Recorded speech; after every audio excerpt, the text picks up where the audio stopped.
Hey everybody, before we start today's episode, wanted to let you all know that we are streaming on Twitch. This week we've got some special streams planned. I am going to be doing a special run of Breath of the Wild on November 26th in honor of Thanksgiving. I'm going to be doing a Chef of the Wild run where I will be cooking every meal in Breath of the Wild and try and do that all in one go.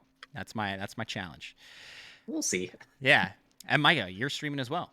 Yes, I will be streaming Metroid Dread. Not quite sure what I want to do with that yet. I might just go a straight semi-speed run. I was also thinking I might do some sequence breaking or a 0% item run. So I'll probably post on the Discord, have a vote, and let y'all decide. That's going to be November 23rd.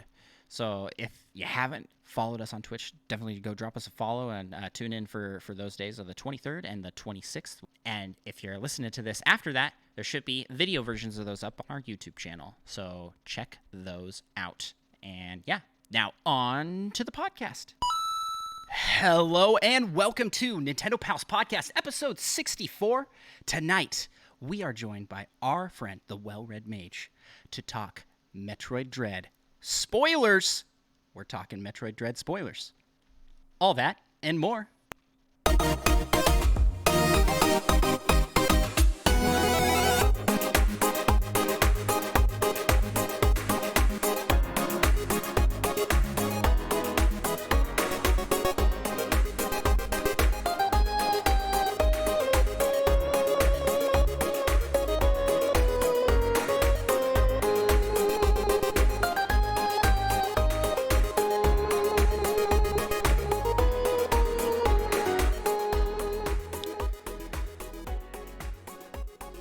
I am Andros, and I am joined each and every week by my fellow Nintendo pal and co-host and friend and all-around awesome dude, Micah. Yep. And together we make up the Nintendo Pals. And we are also joined by super special guests tonight. Our buddy, the known online as the Well Red Mage, Moses. Hey, how's it going? Hello. Welcome. Hello. Welcome. Thanks very much. Thanks for having me. I appreciate the invite. Yes, I first discovered you through our mutual podcast that we listen to. I'm assuming you listen to it. You're part of their Discord. Yes. Retro Logic, and started listening to your show. Man, it is a fantastic show. So definitely check out the Magecast. Great stuff. You've interviewed some very cool people over there. Thanks. I appreciate that. Thanks for pronouncing mage correctly. You would be surprised. How do other people pronounce it? Some people are like the Well Red Mage. I'm like, Hey, I've known you ring since to you grow up. How have you been born and raised next door to me, and you pronounce mage as mage? What? The Well Red Maggie. Maggie. Oh no. That's yeah, no, not doing that. Well, I'm excited to have you on tonight because I've gathered that you are a fan of the Metroid of the series. You could say that. Sure. So we're gonna have a good time talking Metroid Dread, but we're also gonna be talking games we're playing. We'll be talking the latest news and some rumors. But first, Micah, how are you doing? Doing pretty good. Nice. Anything new and exciting happening in the world of Micah? Not so much. Oh. You were talking about our stream schedule this last week, and you had to like do specific days because you've been playing a lot of like pickleball, right? Are you like doing like tournaments for that? I've technically done a couple tournaments. Oh. But I usually just stick to playing for fun. I mean, the tournaments are pretty much playing for fun anyways. There's no actual like rewards. Yeah. Well, that's not 100% true. I did win $1 for winning a tournament a few months ago, so that could get you like a bank. I'm technically a pro, maybe. Yeah, because you made money, I get right? paid. That's how it Yeah. works. Yeah.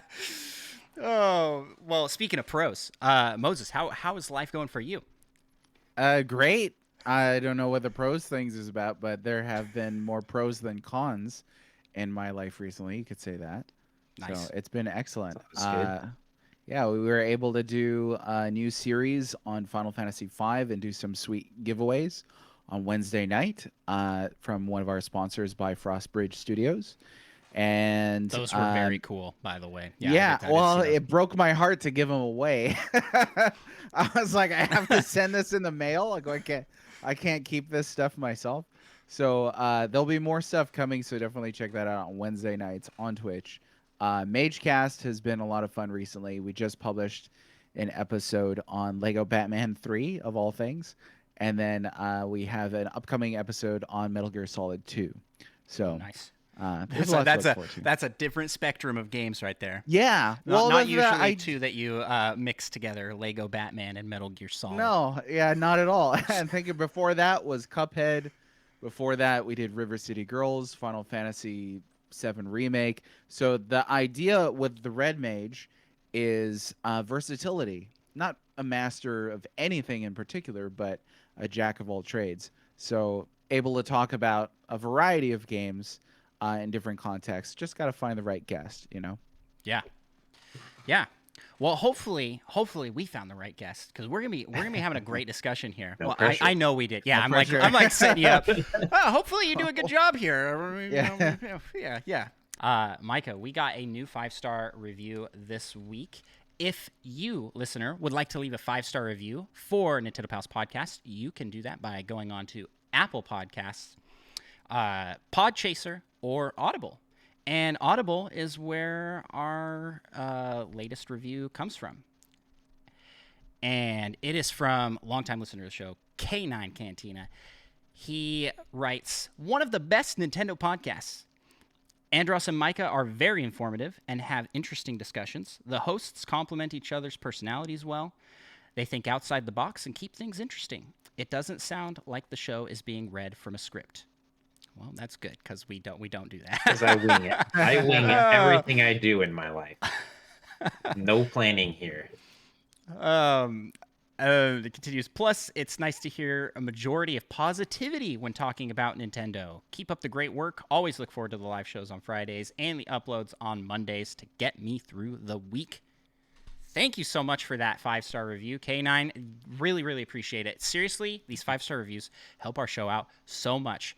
Get discovered, help more people find the show. Like, yeah, it's great.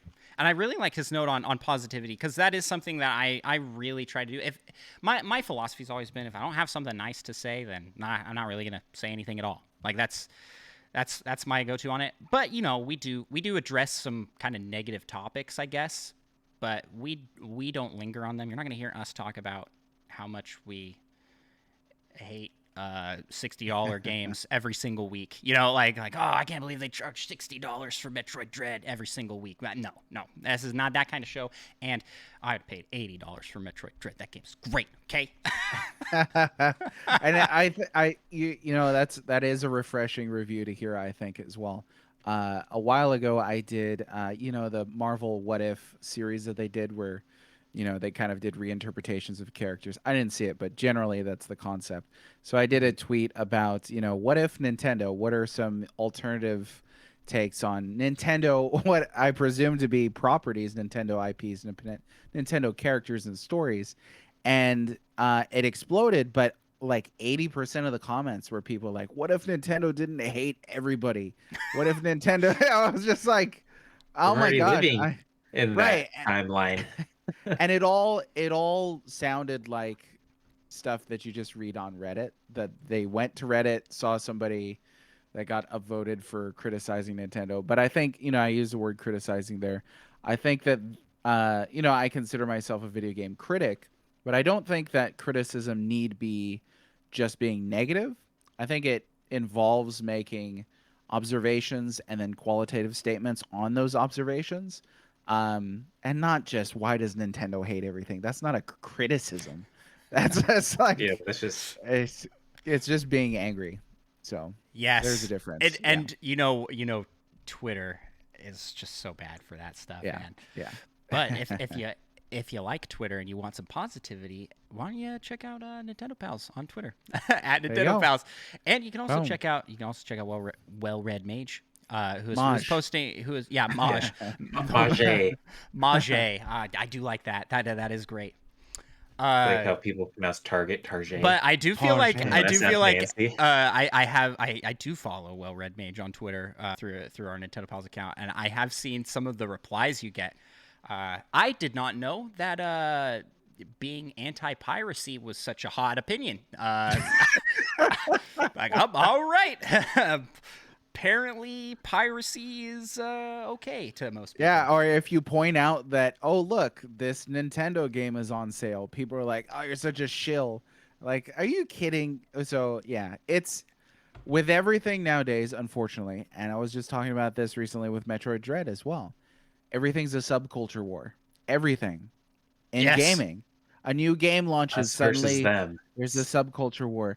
I saw it with Cyberpunk that came out. I didn't play the game myself, so I'm standing watching people take sides, rush to different sectarian groups, and fight each other over this property. And it happens constantly with Nintendo, with Sony, with Xbox, with individual games. It happens with Sega. It's crazy times we live in. It is. But It's a you know, rough time. that's- Rough time to be a developer. Let me say that. oh yeah, I could have. Yeah. Being a creator is hard enough. Being a developer has got to be difficult, and that's why it's important to have bastions like this. You know, you create a community around your content, and like-minded people join you, or they don't. But if they join you, then you have conversations with them. So Yeah, it's great. We try to have a community here where it's mostly positive, but we are not bashing on anybody's opinions in any way. Except I Except at time not being as good as everyone says. I will bash on that, but I feel like I know you well enough that I can do that. Yeah, and I mean, I don't actually hate Ocarina of Time as much as I come across hating it, but I do have to work a little extra hard to balance out how so many people seem to love it, but I mean, they haven't played it in like 28 years. He's on a mission. He's on he's on his own subculture war against Ocarina of Time. That's how it is here. But 5-star reviews, definitely. I've got to say that we have been growing in our listening audience each and every week. So huge thanks to everybody who has gone and left us a 5-star review. It is helping. It does help us get seen and help us move up in the search result rankings. So please, if you have not and you are watching this on your phone, just hop down into the description of the podcast and click on one of those links. Leave us a 5-star review. Yup, pretty good. That's all you got to say. That's all you got to say down there. 5 stars. We only accept 5 stars.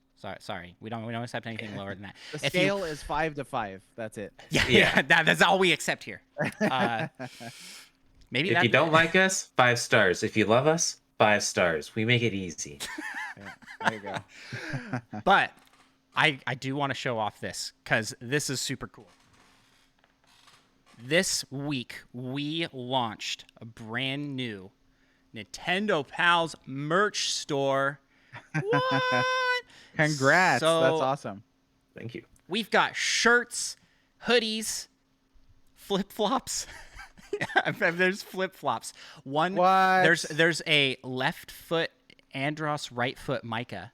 That is the design with our logo on it. And that was, oh my goodness, it was so much fun to make.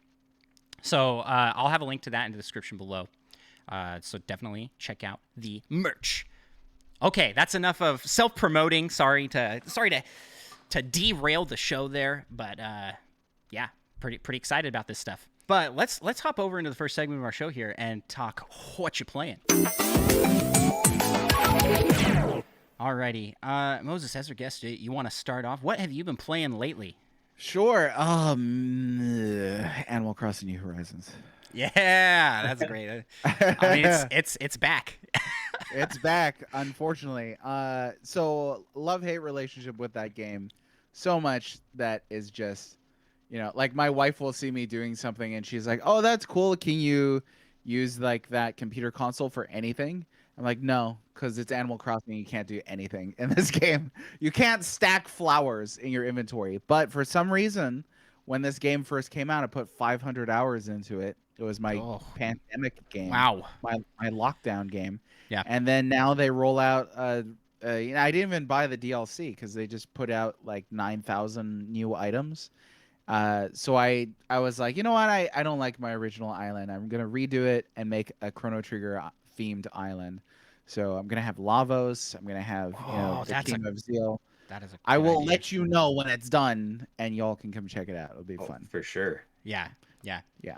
Mike is a huge Chrono Trigger fan. Like, Oh heck yeah! I joined late. I got it for the DS. oh, that's where you great. first played it? I thought you played Yep. it. Oh my gosh, I didn't know that. I thought I- you played it on like original hardware. I had a friend that was so excited that it was coming out that they convinced me to get it, and then they didn't end up even getting it. But I had a blast. It's a great game. Nice. That there's a lot of people who are playing Chrono Trigger for the first time. It a lot of people say, yeah, people only like those old games because of nostalgia. But you find people who play these older games for the first time, document their experience, ask them about their experience. A lot of people who have played Chrono Trigger recently are like, that game is phenomenal. So it might not wind up being their favorite, but But you it know, holds up. It holds up. nobody's perfect. So Yeah, it holds yeah, up it really good. absolutely does hold up. That's for sure. So Nice. Unlike some older games. Oh, It's don't true. bring it Will not up, mention. Micah. Don't do oh, it. what's he gonna say? What is it? I played through the Ocarina of Time Oh, semi recently, and I mean it's an alright game, I guess. It is not nearly as good as I remembered it being. you know what? I get in trouble for smashing on Ocarina quite a bit. So Oh. Blood Oh, Brothers. Yeah, fellow- I get smashed on a lot because I played it recently and it holds up. That's all I'm gonna say. That's all I'm you gonna played say. the- yeah. you played the Obviously, we first don't want to get into a huge thing, but first, like, basically, 20 it's minutes. early 3D. It's early 3D on an N64, right? That's fair. So, That's fair. yeah. Yeah. Like they did the best with what they could. I think it's one of the best games on that system for sure. But it ain't no Link to the Past. Let me tell you that. I Oh. think like we're talking like 2D and 3D is a little down here, in my opinion. Anyway. Where is that? Well, Oh, I'm not gonna how do you touch feel it. about How does how do you every feel about Wind Waker? How do I feel about Wind Waker? I love Wind Waker, but I also love Oh, the ocean. interesting. So, Wind Waker HD, not vanilla Wind Waker, because Fast Sail is a game changer. Oh, yeah. Yeah. I played through original Wind Waker and I still Okay. enjoyed it, but I was like, man, I kind of wish I had that fast sail a couple of times. Yeah, yeah, So But this I mean, you get the Cyclone song, you can teleport most Yeah. places anyways, but this transitions very well to what I have been playing, which is Wind Waker HD. oh nice, perfect. For the first time ever, Micah has it been took me like 4 years. yeah to get me to Convince play. him. So I Ah. finally caved, went and picked it up on the Wii U. It's $20 on the Wii U. So if you have, for all 10 of you that have a Wii U still, jump over and pick it up there. It's so good. It holds up beautifully. Like So good. that game could release now and I would not blink an eye. Like I would not be like, oh well, this is an old Zelda game. It still feels modern almost. If you Yeah. didn't count Breath of the Wild being just an absolute masterpiece of a game. It's a little hard to compete, but it holds up. I'd say it definitely holds up better than Skyward Sword, which is Yeah. very weird. Since Did you play the remaster that they put out for Skyward Sword recently? Yes, I did. Yep. Oh, cool. Yep. Yeah. And so between two, I have both those HD versions, and I would say Wind Waker holds up better. I still really do like Skyward Sword. It's fun when you start comparing Zelda games because there is no such thing as a bad Zelda game. There's just some that are better than others, right? What's your opinion on Zelda 2? Out of curiosity. That's probably at the bottom of the food chain, but it's still good. It's still Now here's good. the thing. I tried multiple times to get through that game. I didn't grow up with it, so a lot of people were like, "It's not that hard." I played it 5 billion times since I was 2, It was like, okay, well, that's why it's not hard for you because you practiced. Yeah. But that's a hard game. But if you use a guide and you get through the whole game, when I finished it finally a couple of years ago, I was like, this is a great, great game.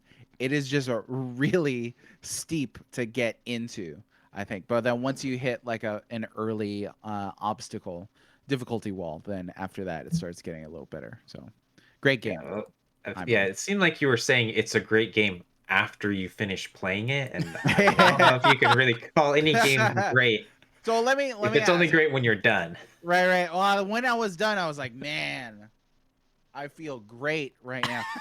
Have either of you beaten Zelda 2? Because that is No. it's No, a hard no, I've game. very, very little Okay. experience with Zelda Highly 2. recommend, folks. Get just a real good walkthrough, not a super wordy one. Just a real good walkthrough. Do your grinding in it. It's an RPG. If you can get through it and master it, that's a great game. But it asks a lot from people. So Yeah. I get it. I mean, I was Yeah. there too. I was like, I tried it. I was like, I don't want to play this crap. So, But yeah, it's one so first I gotta hit the ones I haven't touched. And that's Wind Waker, and then the only other one besides that is Majora's Mask. oh, And okay. I love Ocarina of Time. I have no Yeah. idea how I evaded playing Majora's Mask. It makes no sense at all. Don't know why we didn't get that one. So yeah, I'll be playing that when it comes to the Switch Online for sure. Cool. For sure. Excellent. I think you'll enjoy it. It's a very different game, but I think you'll like it. Yeah. Hopefully. Everybody speaks very highly of it. It tops a lot of lists, Yeah. but it is very different from what I have seen and heard. So, Yeah. So besides Wind Waker HD, I've also been playing Animal Crossing. Finally, I started over. When I got the Switch OLED, I just decided I'm not going to transfer my island. I'm going to start a new island. Finally, got KK Slider to come to my island and did the concert. So we are in the post-game content now. Got my building permits. Went to a Cap'n Island. Also started putting money towards the co-ops on Harv's Island. And yeah, I'm pumped. It's been a lot of fun. I'm using the amiibo functionality for the first time to bring in villagers, and that's really fun. Yeah, I can't speak highly of it enough, and I have not even touched the Paradise. Gosh, I can't ever remember what it's called. Paradise Is it Home. Happy Home Paradise. Happy yeah, Home something like that. Paradise. Happy Home Something Paradise. like that, yeah. Sounds right. I haven't touched that either. Yeah. Yeah. I don't know why that game is so addicting. I honestly don't, but it is. It's humongously addicting. I can't put that down. It's so fun. It's so great.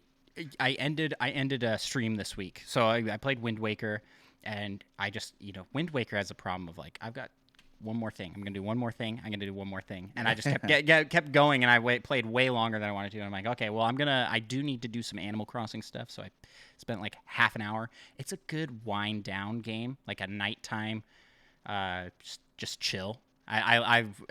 I love games where you can just kind of relax. Like a good puzzle game, but Animal Crossing is like the peak relaxation game because it's just doing chores, you know what I mean? Right. It's like the weirdest one to describe to a newcomer. I remember trying to convince Micah to get it, which he did, and I was like, yeah, so you get a home loan.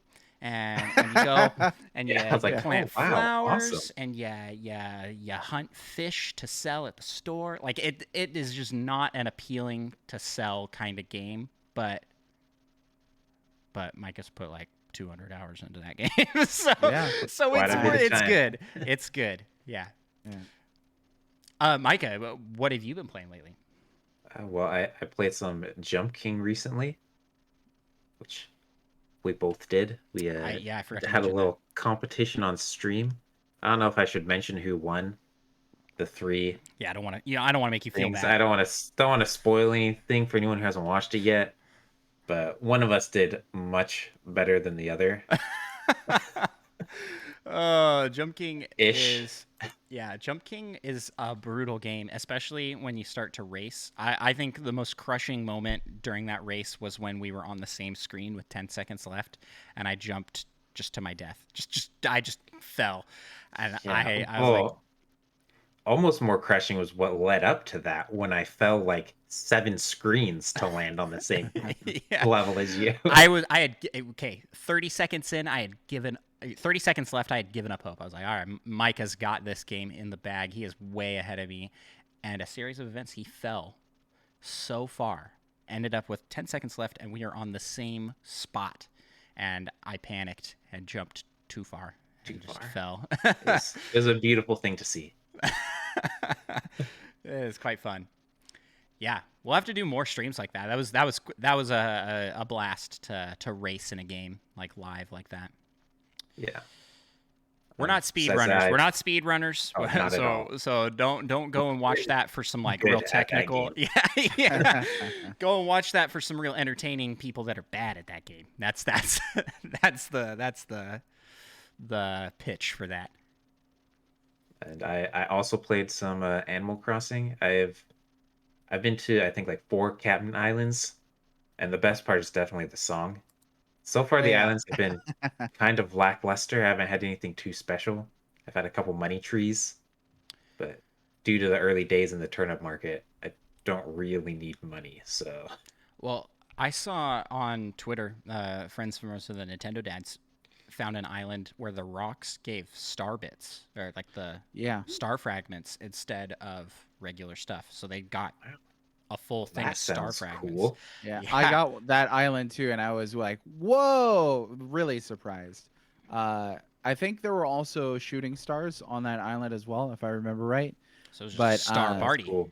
Yeah, and the star fragments aren't just like small star fragments; like they'll be zodiac fragments as well. Oh, that's cool. So, presumably random zodiac fragments. So it was a nice island. Wow. Speaking of star fragments, so the star furniture is the ones that are like all gold and crystally looking, right? Yeah. Yeah. So Julian is a villager that I got through Amiibo into my island. His house is just full of that. That stuff. He is like the ritziest character I have ever met in Animal Crossing. It's like his house is sky, like a cloud carpet that like moves like you're on clouds, and it's just all gold angelic furniture everywhere. I'm like, what is this guy? And he's a unicorn, right? And he Yeah. wears a like star print hoodie. Nice. It's very like relaxed look for a very ritzy rich character. It's pretty funny. I am just loving the characters that I've gotten so far. Yeah, I don't know. I'm really enjoying this playthrough, a second playthrough of Animal Crossing. Don't fall for this trap, guys. You're gonna have like 700 hours in this game between playing 2 islands. Oh man. Yeah, I knew I couldn't start over. I put so much time into it, so Yeah. just had to continue from last Yeah, day. I couldn't lose all the stuff I'd unlocked. Although Oh, Andros man. he started over, but he started over with like 30 million bells. So Carried over the few things. Yeah. Right. Yeah. Well, Oh, that helps. I have my It's a other new game Switch still. plus. Yeah. Yeah, it's a new game plus. Speaking of new game, I completely forgot to mention, because I really haven't got to dive into this yet, but today I picked up Pokemon Brilliant Diamond. Cool. So I'm pumped to try that out. I did not play it, but I watched my son play for the first little bit. He was very excited to try out Pokemon. This is really his first experience. He did play a little bit of Let's Go and didn't really get into it. But this one he seems pretty hooked into so far. Like he's really digging it, and I'm excited because Generation 4 was one of my favorites. As I don't know how old I would have been at that point. It was actually I would have been high school age, and I still really enjoyed it. And yeah, it's so far a very safe remake. And what I mean by that is like it is not taking any risks at all. It is like a shot for shot the same game with a shiny coat of paint on the top, and it's not even that shiny of a coat of paint. You know what I mean? Like they didn't go for the sword shield art style, which I would argue is actually safer. They went with this. the look they went with is a safer choice, less controversial. This is like the least offensive remake they could make. But in that regard, it kind of feels like it might be a little boring if you've played through the other games recently. I haven't played through the new games recently. In fact, I don't hardly remember anything about them other than I really liked them. And I did play both Diamond and Platinum, and it's one of the few generations of Pokemon where I played 2 of the games in the grouping. So it's good. It's good. I know it's gonna be good and fun. But if you're going in expecting Heart Gold, Soul Silver type remake where it's like just a big overhaul, it looks a lot nicer, or even like an Omega Ruby Alpha Sapphire, it's not quite that fancy of a remake. It's like a port with enhanced graphics more so. So I've never played Diamond and Pearl. I ducked out. What was the? So this is the 4th generation. This is the Was 4th it? generation, yeah. So what was Emerald? That's 3rd. Ruby Sapphire, Yeah. 3rd. I think that was when I ducked out. Yeah, Emerald was the 3rd game in the Ruby Sapphire, like the Right. better 3rd version that comes out Right. later. That they always put out. Yeah, the Pokemon Yellow of that gen seems like. I loved Gen 1 so much. I think I was 10 or 11 when that came out, but I think Pearl and Diamond were like 2005, 2006. So I think I was heading into college or something like that at that point. I spent like a decade of like not playing games and then came back to them, but I missed a lot. So I never played these. Would you recommend I pick up Pearl or Diamond? Ooh, that's a good question. I think in current era with online trading and stuff, you're not really going to have a problem with not getting your exclusives. So, I mean, just go with whichever legendary you think looks cooler. That's I guess, yeah. straight up the box. That's what I art. usually do. I have not played Pearl, so I don't know. I did Diamond and I got Diamond again because I was like, nostalgia. I gotta get the same one. The worker even asked me, he's like, you don't want to change it up, try the other one since you tried the first. I was like, no, I want to go with what I went. And he actually, while ringing me up, was like looking up the exclusive. He's like, yeah, I'd go with Diamond based off of the Pokemon in that one versus the other. I also see here in chat we got 13 carry 1 says that their favorite generation was Heart Gold, Soul Silver, and which was made on the Gen 4 engine, and I completely agree. I think those are the best in the entire series. I'd say very, very good, and that's probably why I like Gen 4 so much. Is it's that same time period, and I don't know. I just really liked the look. So if you're asking me, just complete. There's not really any reasoning. I'll recommend Diamond. Sure, that's the one I'll pick. Cool. Cool. Yeah. Well, with that, is there any other games you guys want to highlight that you've been playing or picked up? Sure. I've been playing Final Fantasy V that just started. Comedic Final Fantasy. Such a breath of fresh air after the moody, angry emo boy protagonists in so many Final Fantasy games. They're just like whatever all the time. Oh, my life is so terrible all the time. We went with Butts for the protagonist in Final Fantasy V, not Bart's. And he's just a joy. He's so, energetic and so unique in that respect for a JRPG. Great game. Also playing Final Fantasy 14. Giving it a good go. Got further than I've ever been in that game, and really, really want to get through A Realm Reborn to get to the stuff where everybody's like, "Oh, this game is good." You just got to get through, X amount. Gotta of suffer hours. for a while. Yeah. Right. Yeah. So that's what it seems like. It does feel like most JRPGs have that at some point, and a lot of them, unfortunately, is the beginning. Yeah, and it's just gotten longer as they've gotten bigger games, Yep.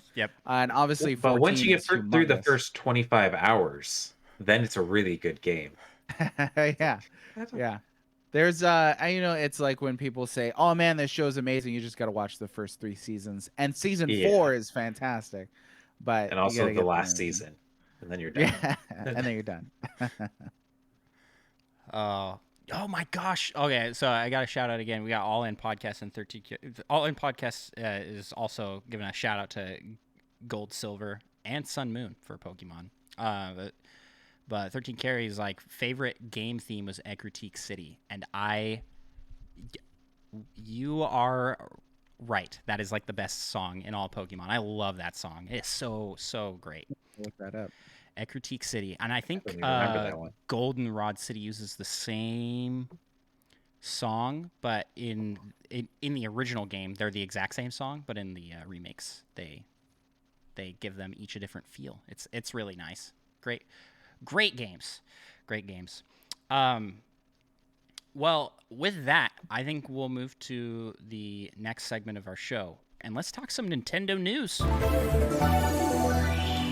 First headline we got here is Mario Kart Live gets a surprise update that adds split screen multiplayer and like new characters for a co-op play mode. When I first saw that, I was like, are we about to get Double Dash? Like, what is, but it's actually a swap in, swap out each lap Like kind of a deal. relay race. But still, I mean, it is pretty cool. And we're getting more characters. They showed Peach and Toad and a few others that you can play with. And as pointed out by All In Podcast in the chat here, just in time for the game to be, it's $60 on Black Friday for a Black Friday sale.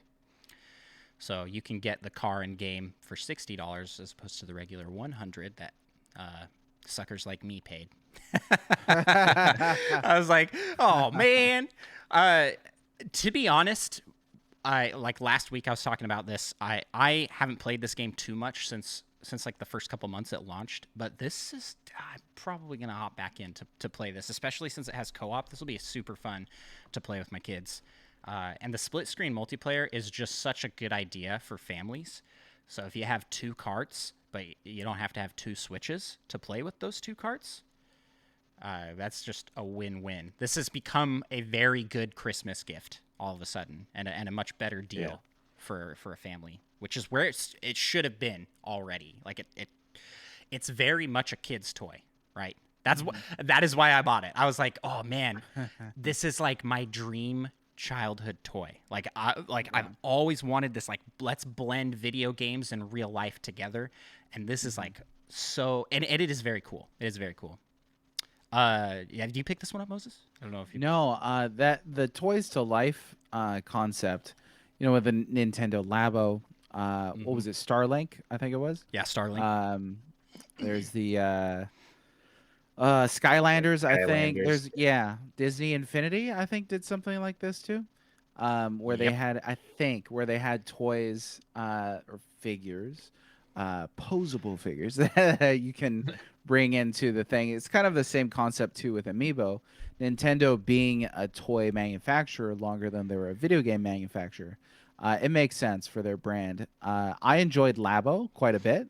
Had somebody tell me that I was buying trash for my children, and so I was like, "Are you questioning my fathership, my fatherhood? I guess my parental capabilities over what I purchased from Nintendo." Again, the haters exist. Wow. But Yeah, I was just saying, cool product. kids love cardboard. That's a proven fact. Yeah, and It's it a wasn't win-win. just right, and it wasn't just like, "Hey, I bought you a couple sheets of corrugated cardboard."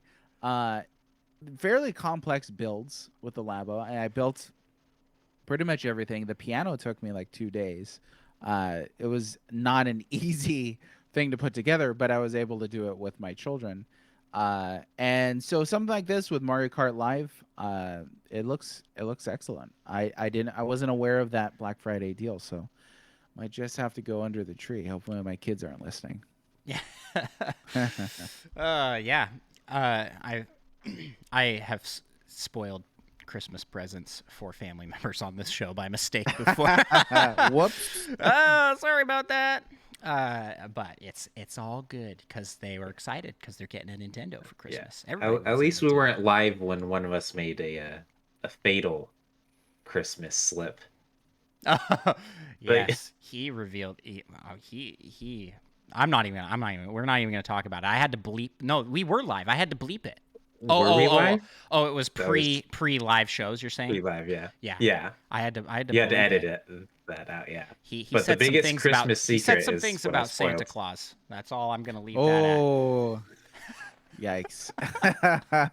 The only time we've bleeped our show. I muted. Oh yeah, that was. Wow. I knew it was a good one. mistake. Like 2 seconds afterwards, I was like, "Oh no!" Whoops. Oh yeah.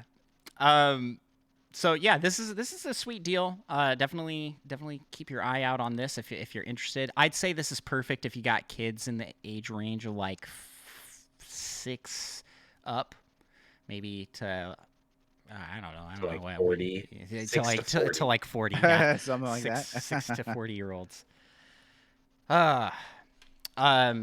Next news item we got here.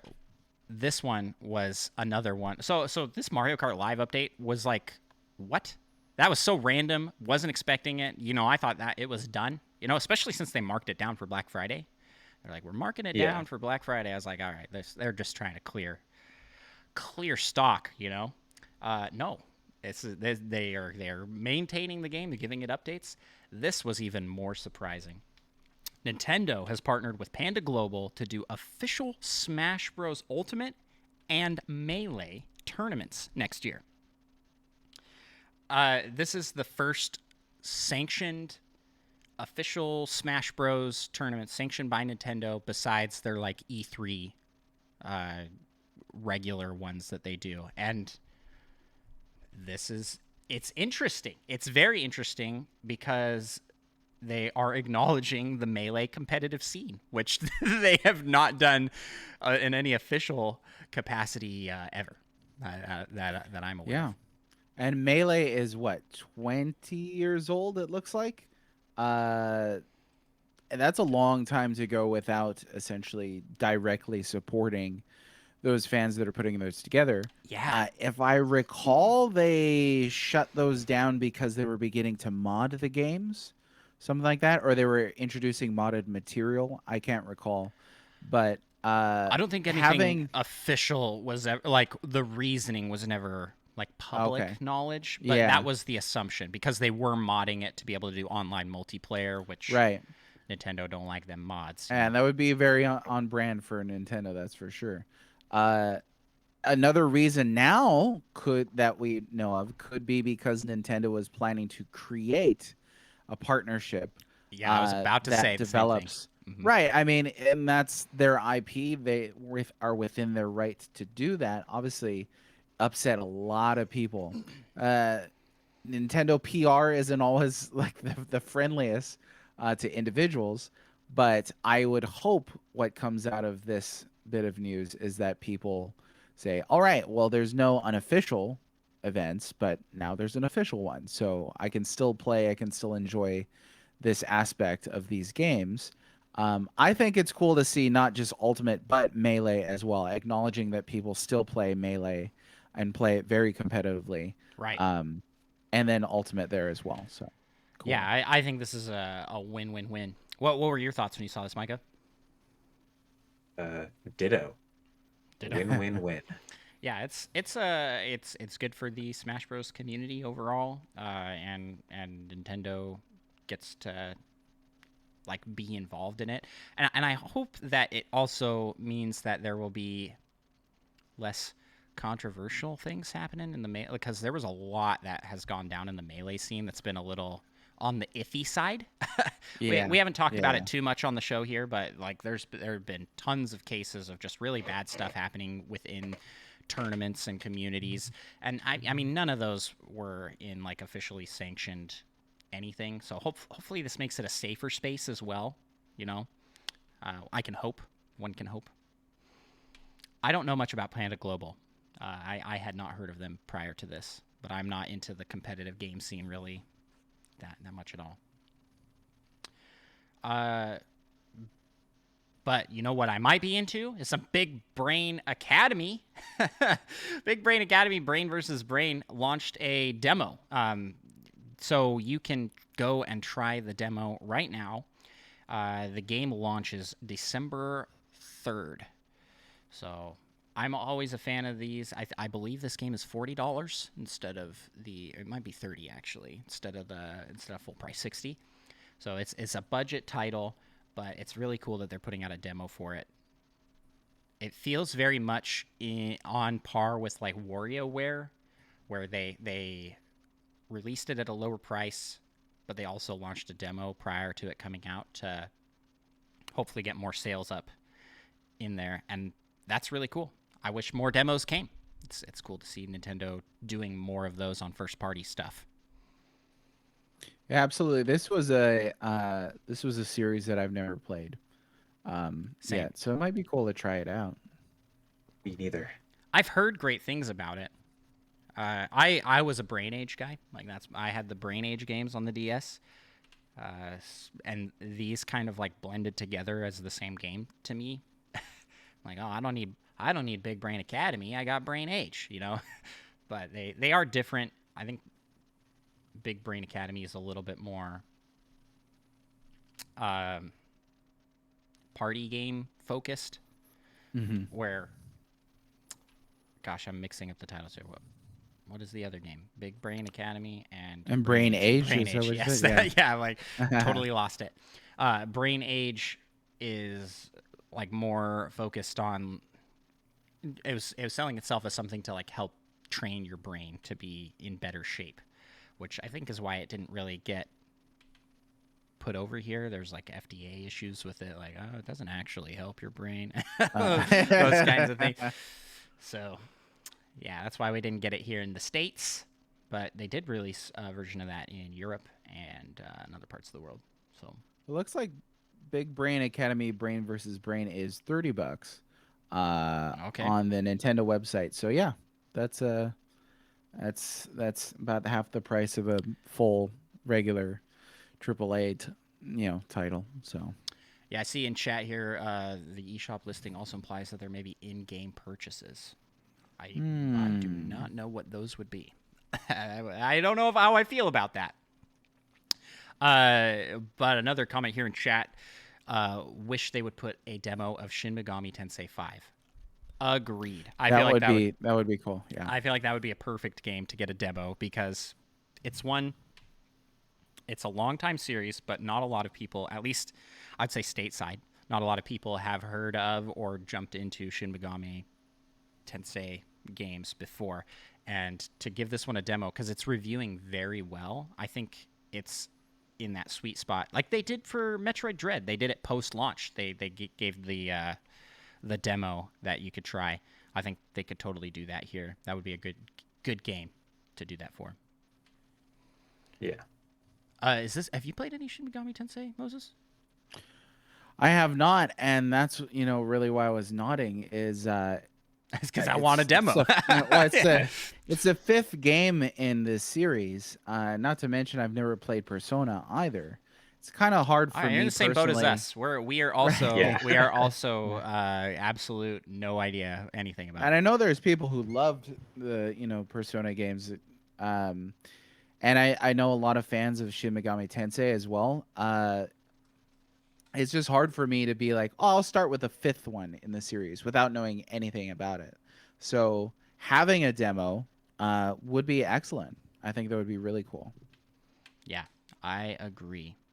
I didn't know that you like collected things in it, like Pokemon. Yeah, there's like monster creatures that you collect. Yeah, that's always fun. I didn't know that until right now. Oh, there you go. Yeah. I mean, I really need a demo so I can learn what this game's about. Yeah, it's reviewing very well.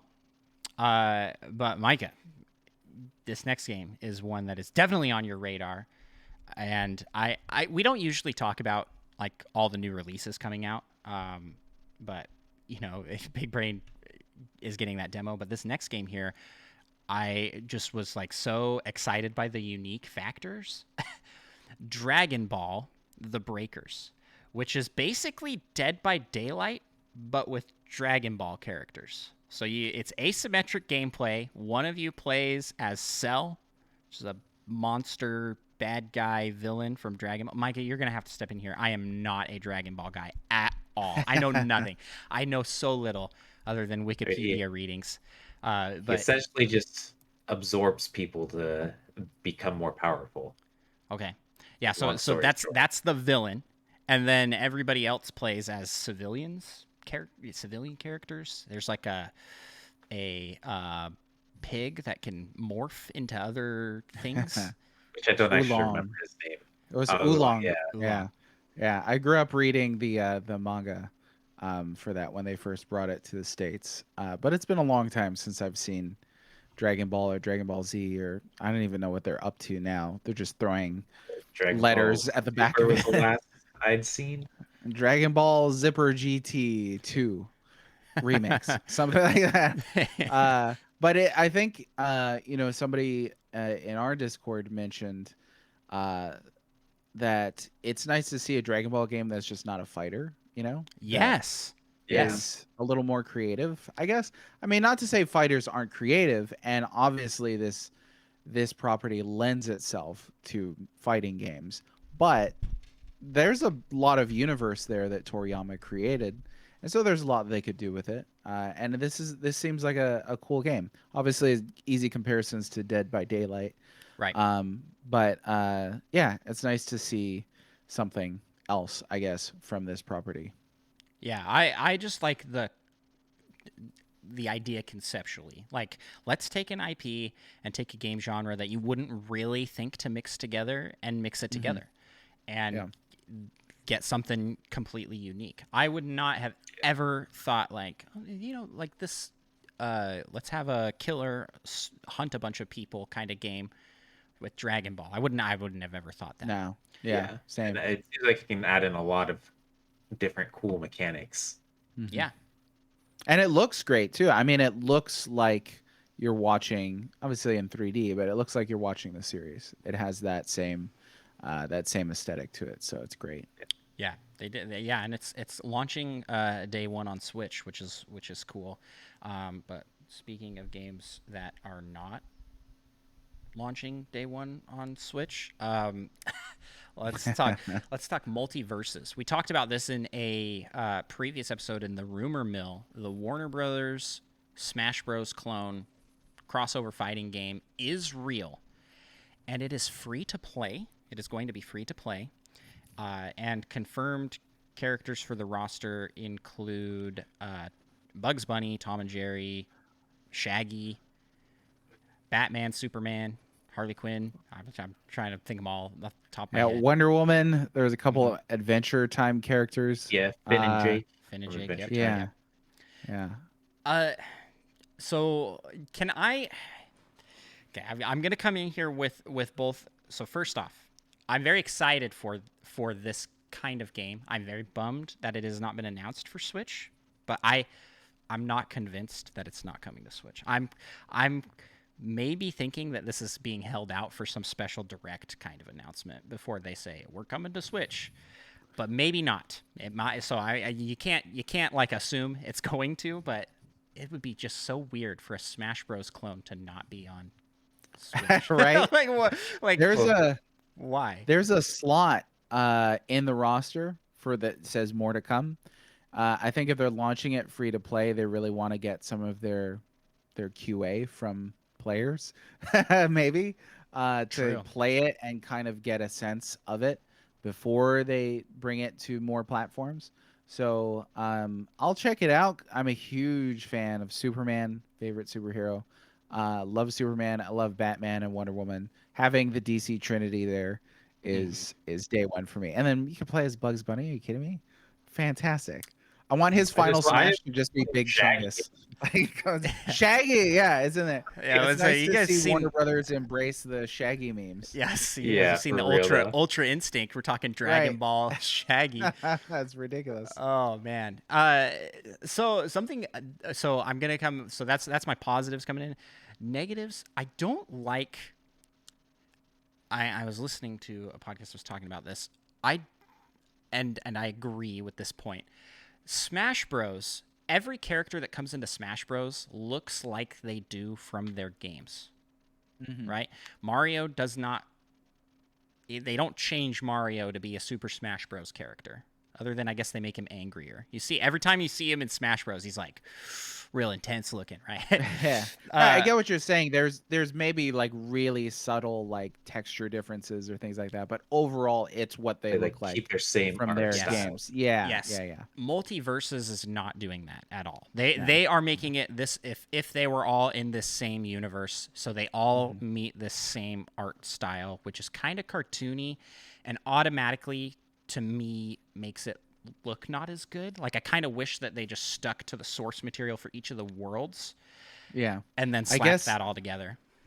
the question would be, what is the source material for like Superman? Yeah, Do you there's go so by many different- 1939 Superman, where he couldn't fly yet? Do you choose, say, the Christopher Reeve Superman? Same thing with Batman. Do you choose Adam West Batman? Keaton Batman, Bale Dark Knight. Batman, Yeah. Dark Knight. So with those characters have been around for 80 years. Bugs Bunny, same thing. There's different versions of him. It looks like they went with like kind of like an early 40s Bugs Bunny, sans yellow gloves. But it is an interesting point that you make that Smash Brothers seems like overall a celebration of these sources from different areas of gaming. So when Snake comes in, he looks like Snake. He doesn't look like a cartoonized version. He's not Snake of in Snake. Mario Bros. Right, Kind of exactly. look. Exactly. Yeah. And I think here, like, Snake's not been around since the 30s like Superman has. So it provides some new design challenges. I'm not in love with the designs in multiverses, I'll say. I like how Batman's like profile looks in the roster. I think he looks great with like they gave him like a really pale skin tone. But at the same time, him and Superman look like tanks. They look a little bulky. So I don't know. They do. They may have eaten a little too much before kind of yeah, they when you're talking about that, it just made me think like this game is so perfect for having different skins, which I believe they are doing. So they are doing like you can get different versions of Superman. So what if they did that? Like, okay, well, you have they pick whatever one is their base, but then if you want to have the different styles, you just purchase those. Different costume, but it's on the same base style character. That would make a ton of sense for these characters that have so many iterations. It'd be amazing. Yeah. So, and then they did. There's like a Game of Thrones character in there as well. Like, and that. Oh yeah. That one's probably the most egregious to me. Like, it does not like. That one caught me I would off have no idea that was a Game of Thrones character. I didn't know if they didn't say that. And not just because I'm not like a Game of Thrones fan, like it just doesn't look like the source material at all. So it's I just looked that up. I thought that was an original character, honestly. Yeah, you see, someone coming in would not know. Like, oh, that's my favorite Game of Thrones character. I had no idea. Somebody pointed out though. I mean, this is Warner Brothers. They've been around for like what, over 100 years producing content. They've been around. There's forever. a lot that they could throw into this roster. Gremlins would be really neat to see. I love that. There was, it kind of feels like Lego Batman the movie. I don't know if you saw that, but there was a lot of crossover with that. You could have Lord of the Rings. I think Gandalf was leaked or rumored. Yep. A fighting game with Gandalf and Superman in it. I gotta play this game. Right. Right. Yeah. I just hope it's fun to play. Okay. So I gotta ask, who would you, if you guys could pick anybody from like Warner Bros. Worlds lore, who would you put in? Who would you like to see added? Yeah. Gandalf the Grey for sure. What about you, Micah? I mean, they already have them. Finn and Jake. Those are my boys. Adventure Time, yeah.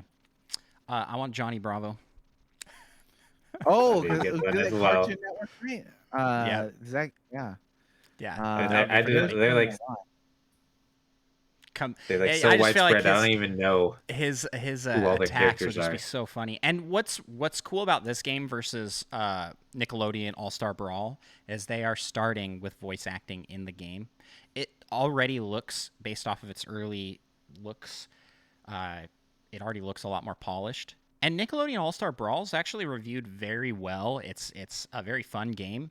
So this I have hope that this is going to actually turn out to be very good. It's going to turn out to be very good. It's not going to be Smash Ultimate. Nothing's going to be that. I mean, it's obviously derivative. Obviously derivative. But it's cool. You kind of get a different flavor with characters. Animaniacs. There you go. Three-way tag team like Animaniacs. like Ice Climbers, cool. But it's it's those three. Three of them? Yeah, programming nightmare, but man, that would be fun. Oh yeah, that would be cool. That would be cool. So we're talking crossover games. I want to briefly mention here that I saw images of this and was like, what the heck is this game? Disney is also throwing their hat into the crossover battle brawler, but they're going the Pokemon Unite route with a MOBA game. Disney's Melee Mania, and that is coming exclusively to Apple Arcade. I bring that up here just because we're already talking crossovers, and basically everything that comes exclusive to Apple Arcade eventually comes to Switch. So there you go. I don't know why. Fingers crossed for Fantasian. Who in their right mind makes their game an Apple Arcade exclusive? Like, what on earth? What are you thinking at that point? Like, it's like. But it's Disney. It's not like they're hurting for money for this. I don't know. I just thought this was a very weird decision to make that exclusive. Yeah, it's got to be something contractual. I don't know, like a tit for tat kind of a thing. The one that irks me, the Apple Store, it was Fantasian that I mentioned. That was produced by was it Mistwalker, I think, the creator of Final Fantasy. Yes. Yeah. Oh yeah. I thought you said Fantasia. And I was like, yeah, I guess they could put Fantasia. You're like, sure. into Disney. I Fantasian. Yeah. Fantasian. Yeah. I do remember that being added to exclusive there. Yeah. It's I like, hope that comes to Switch. It would be amazing. We'll see. I agree wholeheartedly. That would be very cool. So that about wraps it up for things we got going in the news. I guess talking to the Disney Melee Mania, that one didn't look good at all to me. I was like, oh, that looks bad. That looks bad. Man, I miss the good old days of good Disney games. We're going back like Super Nintendo era. Those games were fantastic. Well, let's move on to the next segment of our show here, and let's talk some rumors. We're moving out of the realm of news and into the realm of rumor with the Rumor Mill. Alrighty, so in the Rumor Mill, there's really only one thing going here, and that is a prominent leaker. I believe Samus Hunter was the leaker. Says that Nintendo, like casually throughout, that Nintendo will continue the Zelda 35th anniversary celebration at the Game Awards. As if teasing that we're going to get something Zelda related at the Game Awards. Makes me miss Reggie. Remember how Reggie used to come on the Game Awards and be like, well, we got one more thing to show you. And it would just be shadow dropped. Like, oh, thanks, Reggie. So I feel like that's in that sort of spirit, yes. Hopefully. Yeah, you're hoping Doug Bowser comes up there and he's like, oh, by the way, yeah, Breath of the Wild 2 is coming January 1st. I mean, it's coming next year. There could be a trailer. January 1st. That'd be fantastic. I feel like Doug Bowser needs to stop leaning into just his last name happens to be Bowser and embrace sort of that silliness that Reggie had that made him so endearing. Obviously, the man needs opportunity to do that. So, yeah, I hope Doug Bowser has some things to say at the Game Awards. And a continuation of the Zelda 35 anniversary would be excellent. Did you guys pick up the Game & Watch that they just put out? I passed on the Game & Watch because I knew I would not play it. So, okay. It's very cool. It's very cool.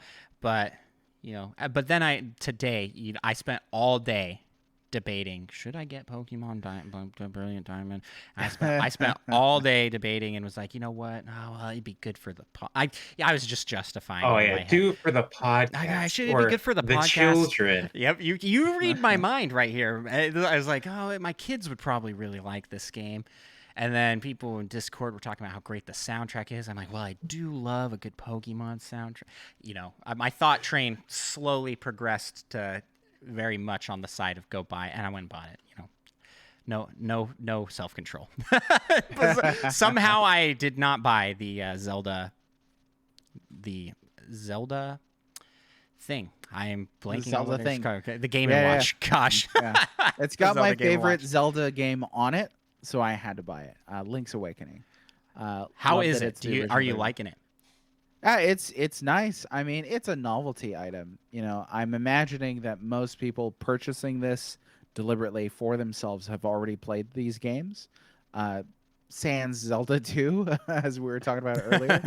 I just but- imagine someone out there's like, oh, is this a new Nintendo game? Sure, I'll try this out. And they're trying this for the first time on the Game and Watch of all Yeah, places. I didn't know I was gonna get Kaizo Zelda in Zelda 2. Zelda 2, Zelda 1, and Link's Awakening, and there's a little Game and Watch game on there. The first game that I deliberately made sure my kids played was Zelda 1. I think it's a game that teaches new gamers about what to do in video games, how to embrace curiosity, how to explore, how to use the tools available to you, that sort of thing. A really basic game. So that's one that they've embraced, the Game and Watch. They spent a lot of time Nice. playing, especially Zelda 1. That's funny. I use that same exact logic threw my son into Breath of the Wild. Nice. I mean, yeah. I mean, but it people- isn't very basic because it's 3D. But I mean, it's very much a sandbox, right? And that's what Zelda 1 is.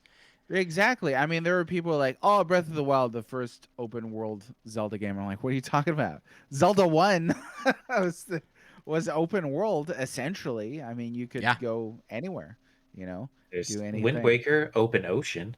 Open ocean. Wind Waker's yes. pretty open world. I mean, I would say the dungeons are extremely linear, maybe more so than at least the ones I've played so far. I've only gotten through like the first 15 hours of the game, I guess. Maybe, probably not even that, 10 hours. I don't think you've played 15 hours, have you? No, probably not. Like the 3 pearls, but yeah, it's pretty open, like the overworld. But yeah, not like Breath of the Wild, not like Zelda 1. No way.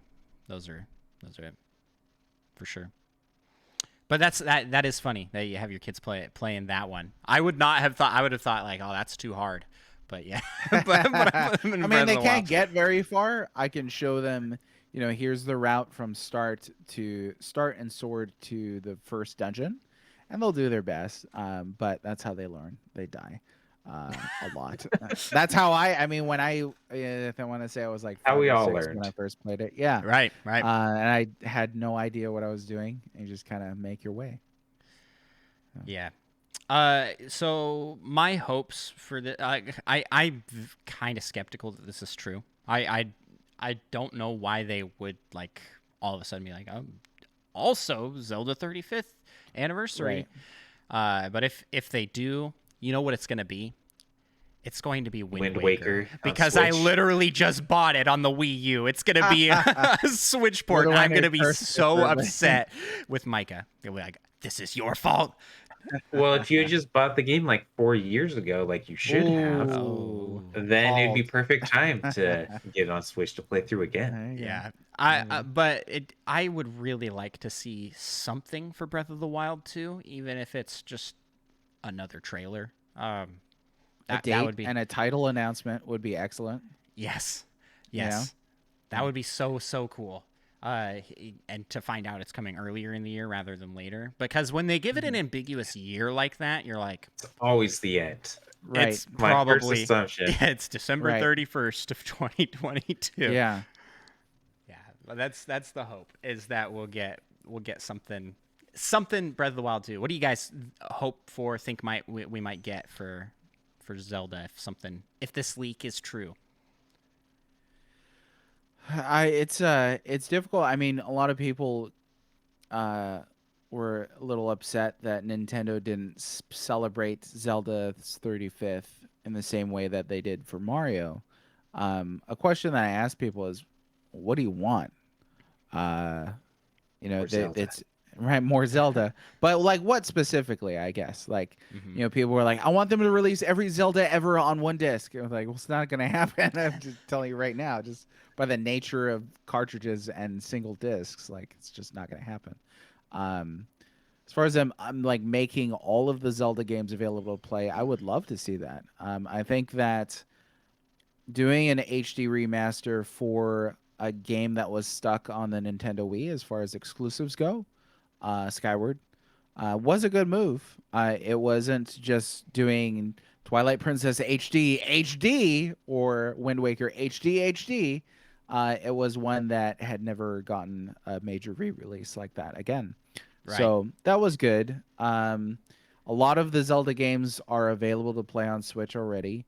Yep. Through I NSO, you can play the first 3, 4. Majora's Mask, right? So you got 1, 2, Link's Awakening, Majora's Mask isn't Link to there the quite Past, yet, but it will be. right So yet. yeah. So yeah, 5 or 6 1, then with 2, 3, Ocarina and 4. Majora. Yep. So it's I 5 don't once know what's Majora's Mask after does. Majora's Mask. What is that? After Wind Majora's Mask is Waker? Wind Waker. That's Wind Waker, Okay. yeah. Yeah. Yeah. And those are So- not on there. Like that's I mean really all it's missing at this point is Mhm. Wind Waker and Twilight Princess Twilight for the Princess. main series. And I Yeah. have to believe that those are going to come. Every single first party Wii U game that didn't tank has been ported to the Switch because they got meager sales because the console had meager sales, right?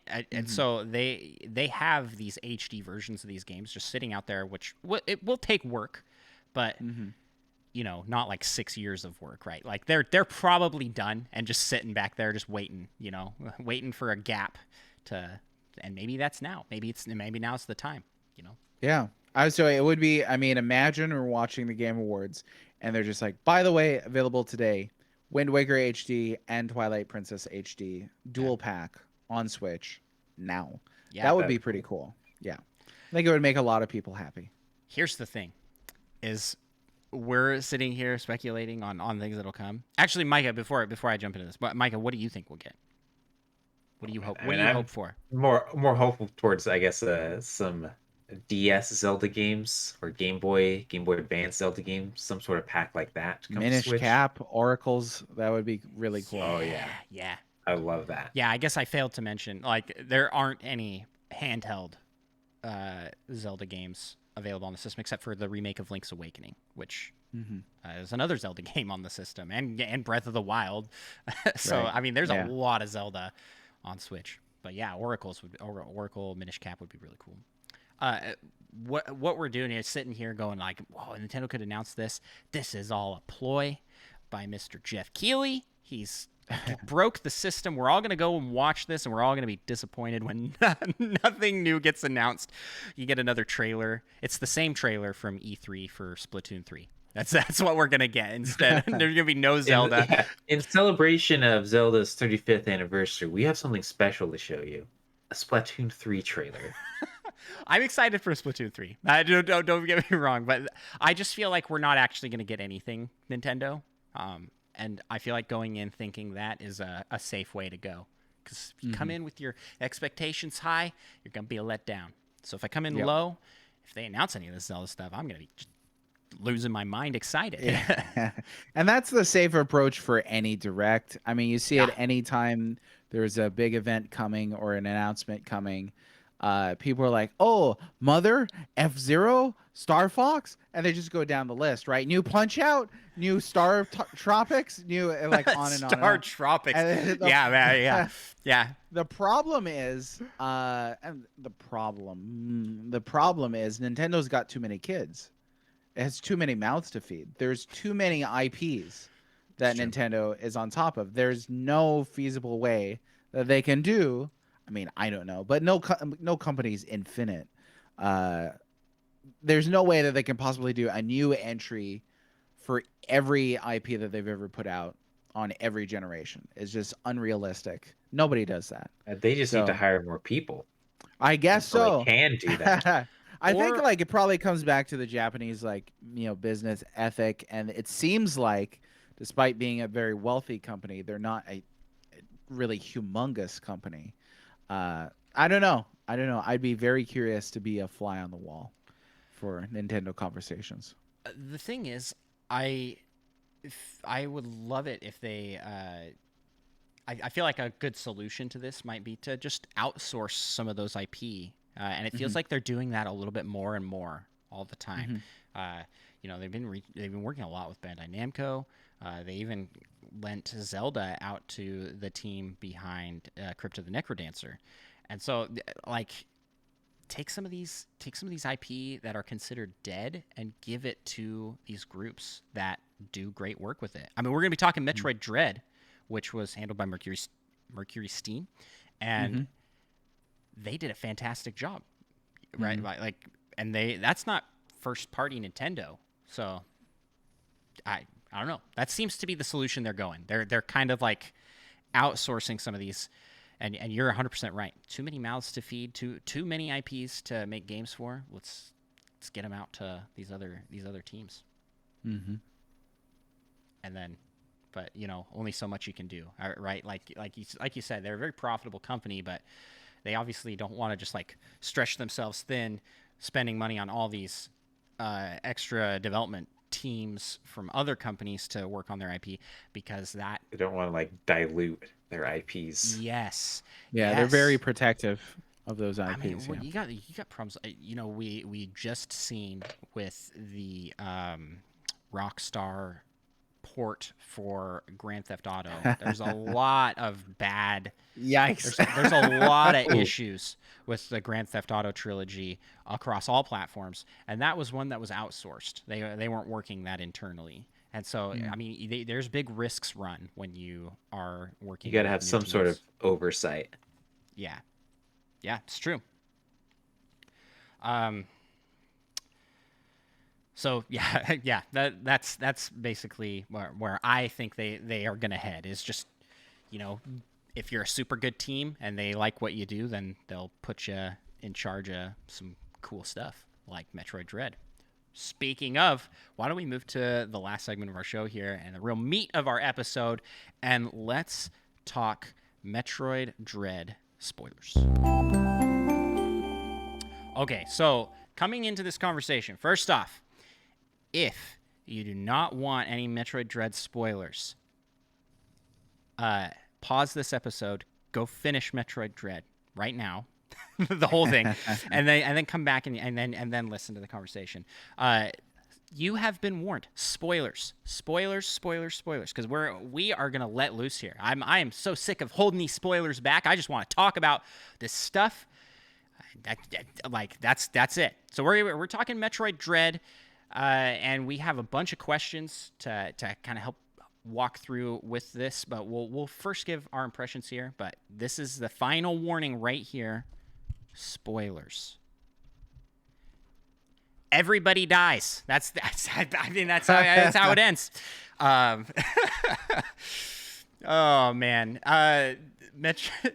Well, I mean, I'm not 100% wrong. Everybody but Samus dies. You're pretty close. The whole planet blows up. Planet blows up. If you played a Metroid game before, surprise! Yeah, Metroid. Oh man. So I guess we'll start with you, Moses, as our guest. What are your overall impressions of the game? That's a very general, broad statement. I'm just gonna let you go. What do you think of Metroid Dread? Metroid 5. Yeah. Well, for the deep thoughts, I just recently published a critique on thepixels.com, the-pixels.com, for Metroid Dread. And spent a lot of time comparing it to previous entries in the series, specifically Super Metroid. If we're talking spoilers, then I'll talk spoilers. I think that Super Metroid is about motherhood. Metroid Dread is about fatherhood. That is a relationship between father and daughter, rather than a relationship between mother and floating alien jellyfish. If you remember Super Metroid. But it's fascinating then to see, all kinds of reversals in there, and I point out a lot more in my critique. But another one to mention is in Super Metroid, you are the hunter. You're searching for this Metroid. You're chasing down Ridley. In Metroid Dread, you're the hunted. You're no longer the hunter. You're being pursued by these Emmys. I think that the biggest criticism I would levy against Metroid Dread is there's a lot that was recycled within it, where I would have preferred maybe to have seen more unique bosses. That being said, what is there that is unique? The Kraid boss fight, for instance, is fantastic. I actually cramped my arm the couple of times that it took me to beat Kraid in Metroid Dread, because I was that into it, and I was just tapping, furiously to not die in this fight. um, it's a game that absolutely cherishes practice and demands a lot from the player, I think. But having put in that practice, so I beat the game 6 times. Did a couple of speedrun attempts. I'm not a speedrunner as well, like you mentioned earlier for yourselves. I'm not a speedrunner, but I enjoyed playing it enough to where could make those attempts. The best I did was 3 hours, 15 minutes. Really wanted to get below the 3 hour mark. Couldn't quite do it. When I beat the final boss, Ravenbeak, I loved that fight so much. I finished the credits, reloaded the save, and fought him over again. I was just like, this is such a dynamic, fun, reflex based. He's well telegraphed, so you know what he's gonna do.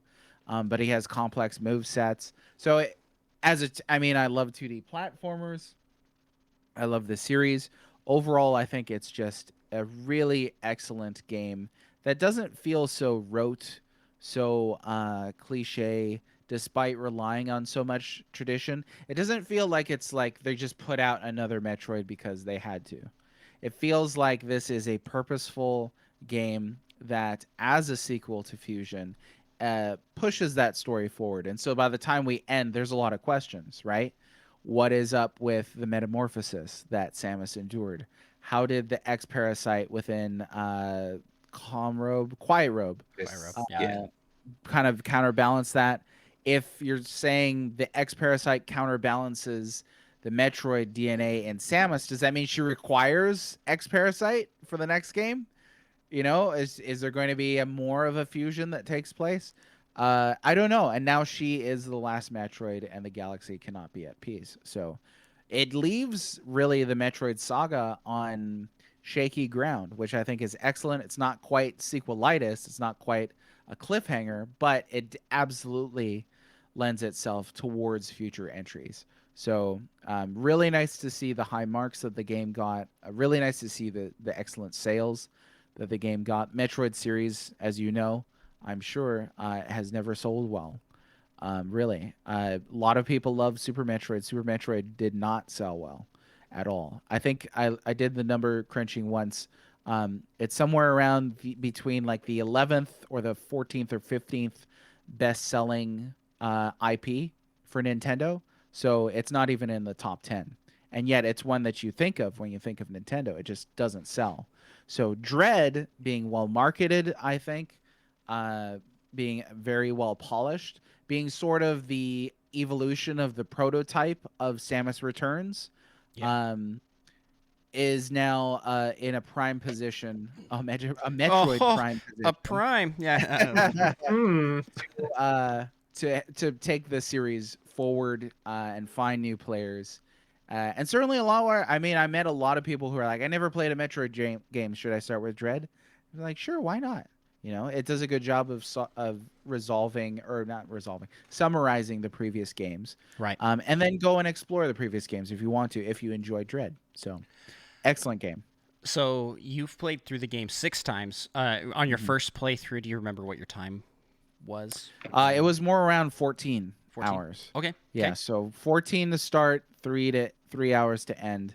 And I had a rough time with the first. It's not an easy game. Both of you beat it, right? I presume we were talking about Yeah. spoilers. Oh no, yeah, I Okay. have. Well, I was like, well, okay, hopefully. What were you? Do you remember your first playthrough run times? I believe mine was 12 hours. Okay. Yeah, yeah. I think Uh, mine was 7 hours and 45 minutes. Oh gosh! Wow, you like breezed So through But that. here's the I thing didn't is, explore too much the first time. Okay. I also mostly got a explored in note. my second. You also got to note that that timer is kind of garbage. And when I say kind of garbage, I mean it's not accurate to how much time Playtime.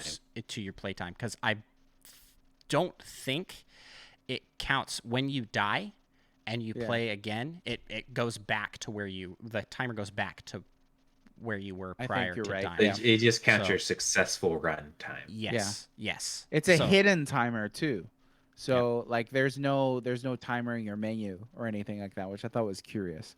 Yeah. But yeah, I think that I had a pretty difficult time in my first playthrough. There were certain bosses, the double Chozo bots, were real hard I've for me. single Chozo bot might have been my hardest boss. That's hard. Like Yeah. when it first introduced, like once you know how to do it, but it Right. took. I was just throwing myself at that like Yeah. over and over and over again. I think Yeah. it's a wall. There's like if you're not gonna learn these reflex abilities, and very different again from the Kraid fight. The Kraid fight's a giant monster that takes up the entire screen, and now you're fighting a Chozo bot that will chase you everywhere throughout this small area. Right. And so you've absolutely got to be on your toes. I had the Oh, and hardest time with the double Chozo bots. They have that one attack that they like stab into the ground and move forward and slash upwards. It's this like red beam. It is Yeah. so hard to dodge in That these has- tight Yeah. little. The longest reach, like up Yes, above. I always yes. like trying Yeah, to you're trying- flash above them and just get clipped by it just barely. Yep. Yeah. Yep. Oh, that was a brutal boss fight. Yeah, that's tough. Micah, so give me your overall thoughts. Real quick, like how many times have you cleared through the game? And what's your best play time? I want to say probably about 5 or 6. Okay. I really enjoyed it. I'm actually kind of new to the 2D Metroid. I played Super Metroid all the way through, back for like their promotion thing on the Wii U. Besides that, I've just played a couple hours of Zero Mission and Fusion, and I don't remember anything about them at all, really. So, but I really enjoyed Metroid Dread. Mike is Yeah, so it is. Mike, you're a huge Metroid Prime fan. You played through all of those yeah. multiple times. Yeah, So you're more on the 3D side. yeah, but this is still definitely up there among my favorite games, and it is very difficult, but I mean it's I guess it's kind of like it's difficult until you learn enough about the bosses and Right. the enemies. Once you like kind of remember what they do and their patterns and things, I'm not going to necessarily say it becomes easy, but it becomes a lot easier. And it's not a game where you're supposed to beat every boss first try.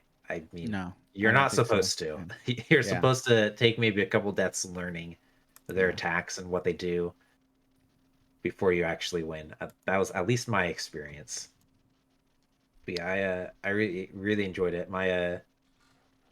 I kind of did a speed run, and I think I guess kind of two, because I wanted to unlock all the gallery things, so I had to beat it in under 4 hours on normal, and then under 4 hours on the hard mode. And I think my fastest ended up being on the hard mode, and it was like 3 hours and 1 minute. Oh wow. But I mean, Almost under I 3. could probably get that just under 3 if I like played the boss again and was like really hustling. But I haven't really bothered to do that yet. I tried a run with slight sequence breaking, mostly just getting the grapple beam and power bomb early so I can get that special kill on Kraid. Yeah. And then Yeah. after I did that, I couldn't remember where I was supposed to go afterwards, because I couldn't like follow the path of using the item I just unlocked. But that was pretty fun. Yeah. My last. Sorry, what were you saying? Go. No, I beg your pardon. After you. I enjoyed it so much, and I enjoyed the challenge so much, I guess, that I tried a 0% run and I managed to beat the game without collecting any energy tanks or missile expansions, and that was pretty brutal. Nice. I need to But try I mean, that. it's just crazy that that's something you can do. I love Mhm. the flexibility this game gives you. If the game is too hard, you can generally explore a lot more, and that can help you get more powerful to make things a little easier. Yeah. But fantastic game. But one of these times, I'm going to go through and I mean, I'm not good enough, or not necessarily going to spend the time to figure out all these sequence breaking things myself. But one of these times, I'm going to look up a guide and just have fun messing around, seeing what items I can get in what order. Yeah, the sequence breaking is, I think, really, I mean, a tradition in Metroid games, really. But finding those, a lot of fun. When I played it, there were guides that were saying, you know, you need this and that, you need the grapple beam in order to get the power bomb. You don't, is what, like, I accidentally got the power bomb without getting the grapple beam. And I was like reading the guide over, I was like, how did I get here? What I did was I so do wrong? confused. Right, exactly. Uh, so it's really cool for me to see though that there's different guides, there's different players who have discovered different shortcuts and different sequence breaks. Uh, the last time I played it without several upgrades. I played it without, want to say without space jump. Space jump. Oh Uh, yeah, the infinite jump. Yeah, so the only way Oh, that I could, what? you know how Ravenbeak does that Yeah, move where yeah. like he shoots in a, That's what so I was I wondering. had to get him like right up against the wall and then wall jump to get over him and to dodge that ability. But I was like, I can't believe you can fight the last boss without your space jump, and you Yeah, totally that's I, can. I crazy. think supposedly you can also beat the game without the spin jump, so without even the secondary jump. Yeah, I mean, then Which you is would still, definitely get hit by I don't. that. Yeah, I was like, I don't know I how mean, I don't people are know doing that, how but you could avoid that. Lots of energy tanks. You just tank it. Yeah. Uh, Micah, your experience with the game has been so you come in as a big Metroid fan. Obviously, you're a huge fan of the Metroid Prime series. It's your favorite game of all time, Metroid Prime One. Uh, how does this hold up for you, like rank wise, with those? Is it up there? oh yeah, I mean it's definitely up there for me. It's been so long since I've played most of them, so it's like kind of hard to rate, but this is, and I guess this is also a slightly shorter game, but this is the first Metro game that when I beat it, I immediately played it again. Like I beat the boss and I was like, there's a hard mode, you say, and I immediately started the hard mode and started playing through that. That's funny because so many people in our Discord were like, the final boss is a wall for for Yeah, for they're a like lot of this, people. it kind of ruins the game a little bit, Yeah, which I understand it is very difficult, but I mean, like you said, Moses, I loved the final boss. I Yeah, thought it I was it's a also very well tough. I made mean, boss. really I like did the Yeah. not boss. beat him first try. You know, it took me like over a half a dozen tries to beat that final boss. But then once, again, once you get it down, once you learn, I think learning is a key aspect to playing Metroid Dread. Hmm. Once you get that down and you get over the frustration of like constantly dying and dying and dying, then it becomes such a blast. So fun. So I want to give my overall thoughts. So I would say I'm coming in probably among the three of us as the newest comer to Metroid anything. And also playing the least. I have only done my one playthrough, the Ooh, weak. standard playthrough. Uh, and but first, so let me say this. I love this game. I loved this game. I really enjoyed my time with it. I was hooked, and I can proudly say I am a fan of Metroid now. Like, I had not played any Metroid games prior to this, except for Fusion on the Game Boy Advance, and I got stuck. And this is pre knowing Micah, being friends with Micah. I didn't have anybody I could call up for help. I tried forever and ever to figure out how to get out of this room. It was probably just some hidden block, which happened to me multiple times during my Metroid Dread playthrough. I had to call Micah twice for help. Was it three times? It was I think twice it at was just least. twice. One Twice. I time had I to just call him. I go, popped on what while you do were I streaming. what do I do Just having a here? good time. Yeah, yeah. So that's the very beginning. The very beginning to shoot the little red the like red jelly thing in the wall Pulsating that explodes the organ, wall. it kind of Yes. looks like. I did not know. I was shooting everywhere in that room, and I somehow just only hit that with like one bullet, and it never went off because you have to hit it multiple times. And I was just stuck in that tiny little room at the very beginning, and I was like, "Is this man like this?" I was like, "This is this how this is gonna go? I'm gonna be like this the whole game." Um, so this is the first Metroid game I have rolled credits on. So Fusion, I got stuck. I never finished it, and I want to go back. I really liked the creepy atmosphere of Fusion, and Dread is just, it is a direct sequel to that, and it nails that feeling so well. I love everything about this game, and it makes me very excited for Metroid Prime 4. It makes me very excited to try a modern 3D Metroid game. So something new. Because I did try 3 on the Wii, and I couldn't get into it. I tried Super, and I also struggled to get into it. I'd probably have more fun with it now, post Dread. So it might be one I'd go back and visit, play some more Super Metroid. But yeah, this is a great game. This is so fun. Mm-hmm.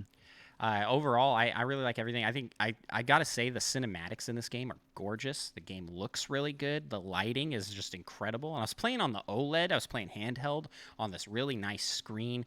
The lighting is all really atmospheric.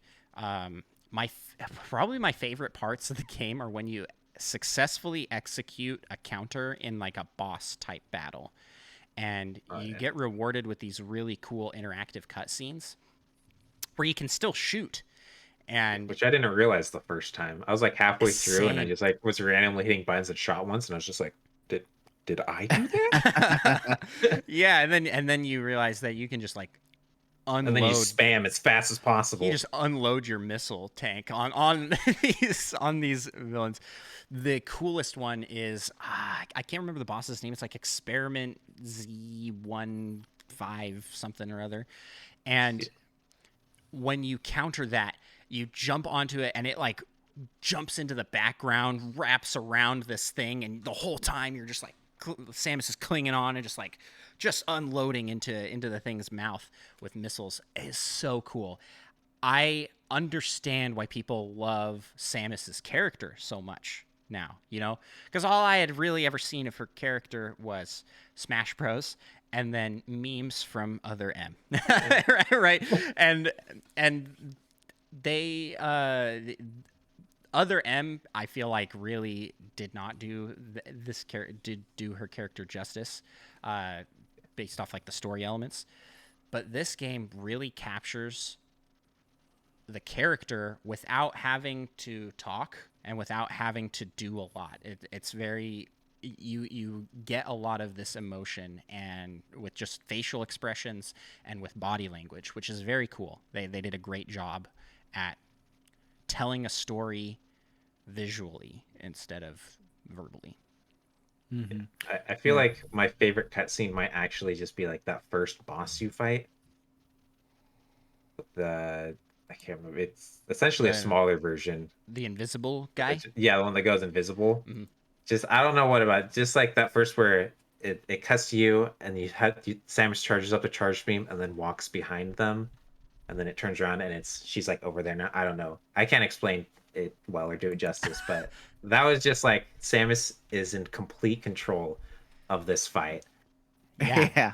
She starts every boss fight like that. The Kraid fight. Kraid's like, and she's just standing there, She's like chilling. Unflinching. As meanwhile, when I am in the middle of monster. fighting, I'm like screaming internally the whole time. As I he's think At throwing the end, when his, Kraid's about to die, shoots the belly button thing, and she's just like, the barest amount of movement possible to dodge it.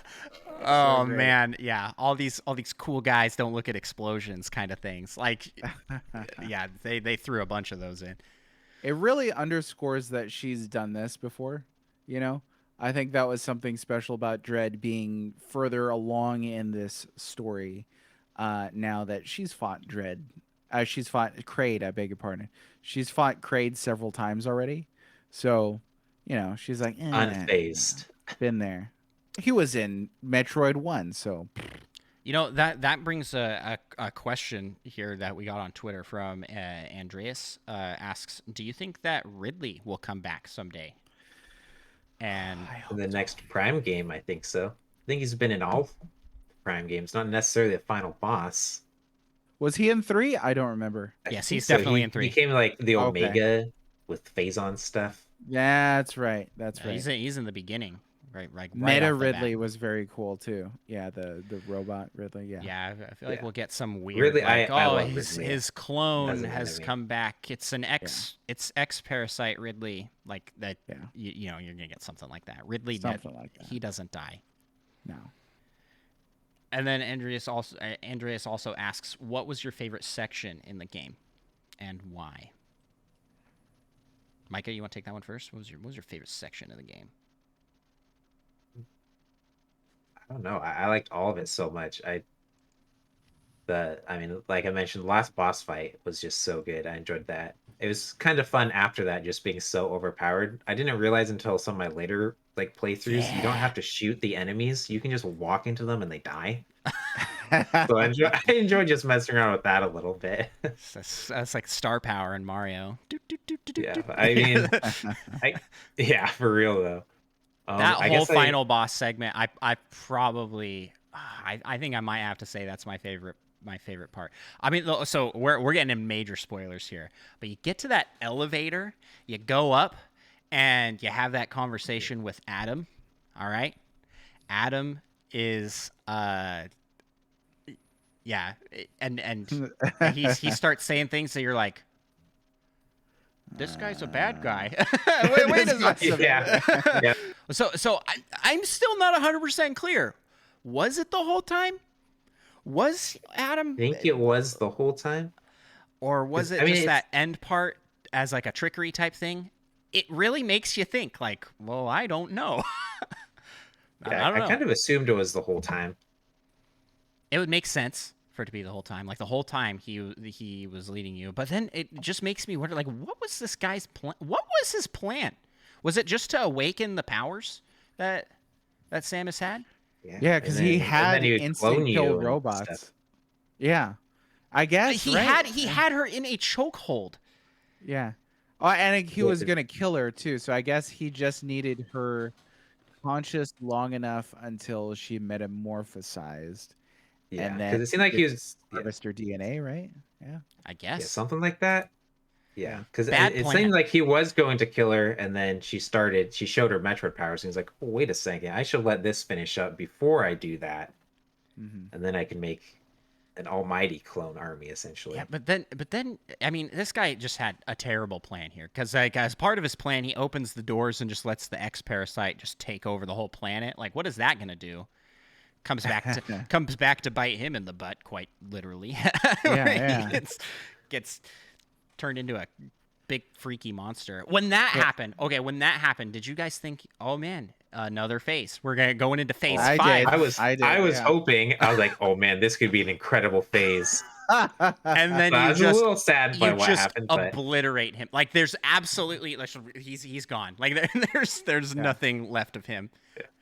also, I mean, don't you wonder? I mean, every time you defeat an X Parasite boss, you like absorb the X Parasite and you get a new power up, except for the experiment, which falls into lava and Ravenbeak.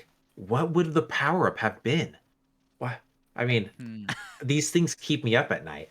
I could have been even cooler playing through a Samus. Would have been wings that you could tear off.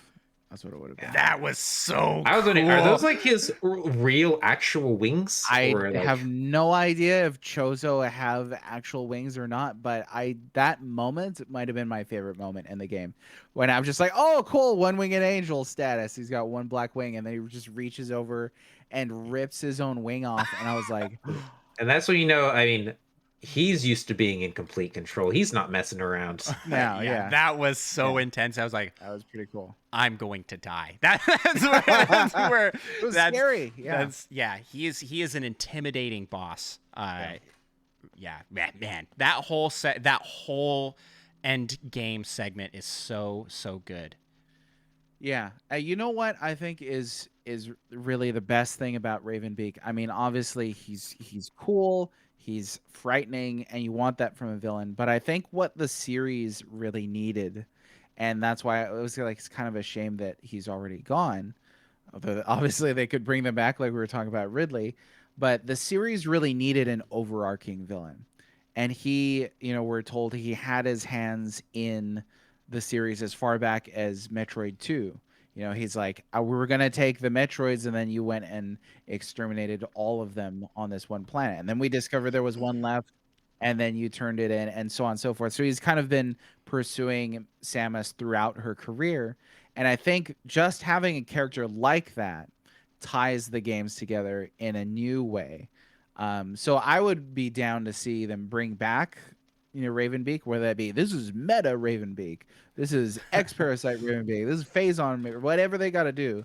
But that character, I think, is really crucial to having, an overarching sense of the direction of the series. Yeah, Yeah. I Which is kind of how agree I with feel that. about Ridley with the Prime trilogy. Yeah, Ridley's the definitely. big bad that's in every game. Mm-hmm. And I think at least in the first one, I can't remember the second one, he's not actually like the main boss. I thought he was the main boss, but then there's like a boss right afterwards. Yeah, it's been a long time since I've played those. Yeah, I don't actually even remember what it is in the first one, to be honest. I just remember there's something afterwards. Time for a replay. Yeah. Oh, definitely. Yeah, maybe that's what we're getting for the celebration of Zelda 35th at Game Awards. Metroid Prime There you trilogy. I'll take it. not I'll take not it. at I all mean, Zelda related. I would be okay with that. So we have a bunch more questions here. So maybe we'll ask some of these. I feel like we have hit on and answered. We have a question from Dan, our buddy from Retro Logic, asked, "Are there actually ways to do things out of order?" And we talked about that through our experiences. You guys both y'all did sequence breaks. $2 Hero asks, now that time has passed, where does Dread rank for Micah in the entire series? So I asked you this kind of tentatively, but now you got to give it an official ranking. Where do you put this one? I feel like I can't, maybe a little nostalgia based. I can't quite put it above Prime. And out of the Prime trilogy, I probably liked Prime 1 and then 3 and then 2 were my favorites. I might put it above 2 and under Metroid Prime 3, but I might put it above Metroid Prime 3. I really enjoyed it. Okay, so maybe your number 2 Metroid ever. How about you, Moses? Where are you gonna throw this on your all-time rankings for Metroid games? That's hard to say. It is. So I've played Metroid 1, beat that recently. That's not aged very well. Unless you want to draw maps on graph paper, that's a hard game to play. Metroid 1, Super Metroid. I have not played the original Metroid 2. Did play Samus Returns, Fusion, Zero Mission, the Prime games. Bought Other M, have not played it yet. I think that Dread would go just under Super Metroid for me. I think that Super Metroid establishes kind of the genre real well, more so than Metroid does, subgenre, if you will. And then Dread just kind of just builds on that, but makes it faster paced, makes ups the action a little bit.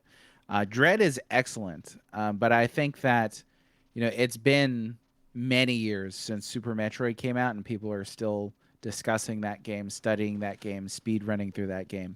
Yeah. So I think the test of time will be to see, will that happen with Dread as well? And I think it might. I think there's a great chance that it will. But for me personally, Super Metroid's at the top. Might come down to music. I don't think we've talked too much about music yet, but the music is good in Dread. I think it just might be not great. It's definitely not as memorable of a thing as it is in other Metroid games. That's for sure. Super Metroid, very melodic background music. Mm-hmm. Here, orchestral or atmospheric or alien, but not so memorable in that sense. Yeah, I do. I always love the Prime music. Yeah, and the game is so good. But this one didn't stand out as much. I didn't really think about it. The only song I remember is the creepy "I am in a Emmy zone." The dong, dong, dong, the like beeping, and that's the only one I remember, and that's because that was like In the same way that I remember the piano riffs for a Guardian attack in Breath of the Wild. It's like the oh crap, time to run kind of song. It's one of those traumatic experiences that sticks with you. Yeah, yeah. So I don't know if that makes it a good song or or just timing. Yeah. Okay, so here's an interesting question for y'all. This one's from Solo Something asks on Discord. I want to hear what each of you think comes next for the plot of Metroid games. So I'll go first here because I am definitely the least versed in all of Metroid lore. I know Metroid Prime is kind of its own sub-series with like a phase-on crisis that once they solve that, it's all kind of isolated in its own thing, and it happens somewhere in the middle of Metroid 1 through 5. I Like actually it's have not, no idea it's when not it like happens. yeah, it's not like after or before, or it's not like a prequel series, but it's like somewhere in the middle. But the core series, I guess Prime is a spin-off series in a way, but the core 5 games, it feels to me like they could take this a lot of directions because you go, well, there was no Metroids. Well, Samus is a Metroid now. Like that's so maybe they lean into that. And now the Metroid series, like she has become the namesake. She is the Metroid, and there's going to be maybe more X-Parasite issues that it'll go and do more, fix more Crisis because she's the only one that can. Ninfrendo in chat says maybe Samus gets hunted by the Federation Force. That would be crazy. Could see that. Okay, so lore-wise, this Federation Force seems kind of wacky. Let me just throw that out there because aren't they the ones that send these killer robots that are so easily hacked that the villain character's like, all right, I get these now, and they're made out of invincible armor. Like Sounds like a great idea. Why do they have these? And what did they do? What were they thinking? Like, yeah, we'll just send these invincible robots that are hackable down here with absolutely no supervision.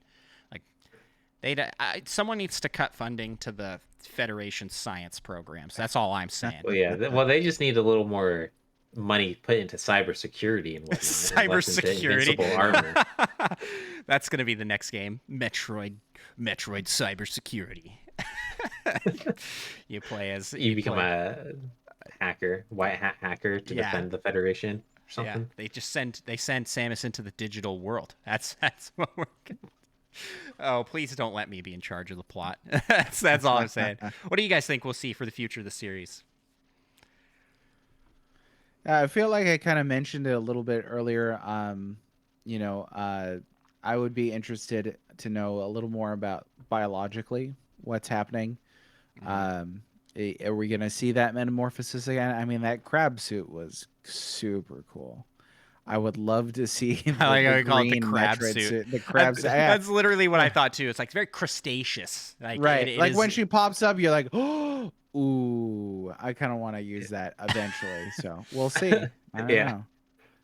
It could become like the new Phazon in Prime 3 that you like kind of learn to control a little bit. Yeah, there you go. And it would be nice to kind of maybe the next game could tie Prime and the core series together somehow. It would be nice to see. So yeah.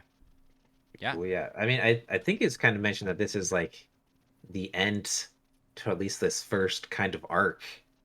Right. But it left Metroid it very games. open, like they could do more with it, but it's like, all right, the Metroid saga is over with like the Metroid crisis. So yeah, I wonder if they're moving just away from like there being other Metroids, or maybe if they're also going to try and move away from the X-Parasite and introduce something new. They could. I mean, this could be let's go tropical freeze here, new crisis, new villains kind of thing. Yeah, but I could definitely see something like Samus being hunted by the Federation Force, because I mean, they definitely want their hands on some of that Metroid DNA. Didn't they give it to her? Weren't they the ones that gave it to her?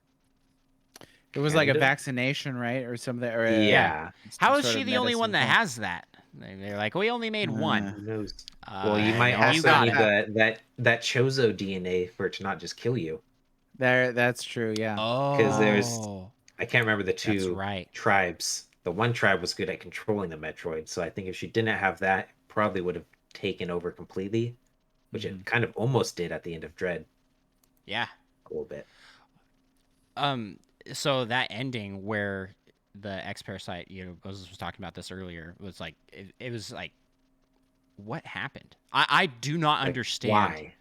I do not understand how that worked. It was really cool. I mean, she turns around and Quiet Robe's there, and we all saw Quiet Robe die, and then an X parasite come and did an X parasite take over his body, or they just replicated him, right? Like it was just like a whoop, like a here. I don't remember Took exactly. Yeah, it's over, I hard to think. say. Yeah. And then Kind of that what it was. that X parasite turned the robots back on, so you're like, okay, he's a bad guy now, like. But then comes Or they back, and just wanted you to beat up the robots to get the power-ups? were the X Maybe? parasites your friends all along? Like there's a question, even though they were trying to Seems kill you the whole game. debatable. I want to know is why at that one point you see the blue Emmy in the background deactivated. Why don't you just destroy it and just take the power up then? I mean, even though it's like practically indestructible, I think if it wasn't moving, you could have figured something out. It's true. Yeah, use your magic hand power. I mean, it's not moving, right? Like that. I got it. I so here's like a little bit of a head theory here. This is completely not based off anything because I don't know exactly how Fusion ended, but I have seen a little bit of the ending. But in that game, you have your suit gets taken over by an X parasite and becomes you, and that you're being hunted by. I think it's called the SAX. Yeah. And in the very end, the SAX actually helps you fight the big, huge monster thing. Which makes me wonder if, like, at a certain point, they gain enough sentience. I can't pronounce that word, sentience, to become the host, essentially. And so at that point, they're like, I gotta help fight this thing. So at that point, maybe it had become so much of a Samus thing, But and weren't maybe they also kind of fighting a giant Metroid Queen thing? It's like a common enemy potentially. I don't remember. I don't remember what the I end don't of actually Fusion, know really what happens at but the I end of that, so remember I don't it. know if they're like helping you to help you, or maybe it's like here's a common enemy that will kill both of us. So maybe we team up for a little bit. So my head theory here is like maybe that's kind of where we're going with what this quiet robe parasite becomes sentient enough to become a clone of Quiet Robe, and therefore wants to help you, and so it does whatever it does, somehow cancels out the Metroid thing, and or maybe I really have no idea. Like it was such a weird twist. It works, but it really wasn't explained, and you kind of like are left wanting to know, like, how did that work? Why did that work? Mhm. Yeah, I think at the beginning of the game when they're discussing the biology of these creatures, I want to say that they say that the parasites, the X, gain access to their host memories, and in Mhm. that sense, maybe we're a collection of our memories, maybe we're our personalities are developed by our memories. So maybe that X parasite developed Quiet Robe's memories and personality, and therefore will to help Samus in the end. I don't know, but I was also really shocked at that, and it leaves so many questions open. Yeah, it was really cool because I just half expected, you make it out of this giant exploding planet, you get onto your ship and just fly away. But no, that's not how it was. There's like one more thing, right? She reaches for the controls, and Adam's like, "Nope, don't touch it. You'll drain all the power from the ship." And first off, she needs to give Adam the keys, okay?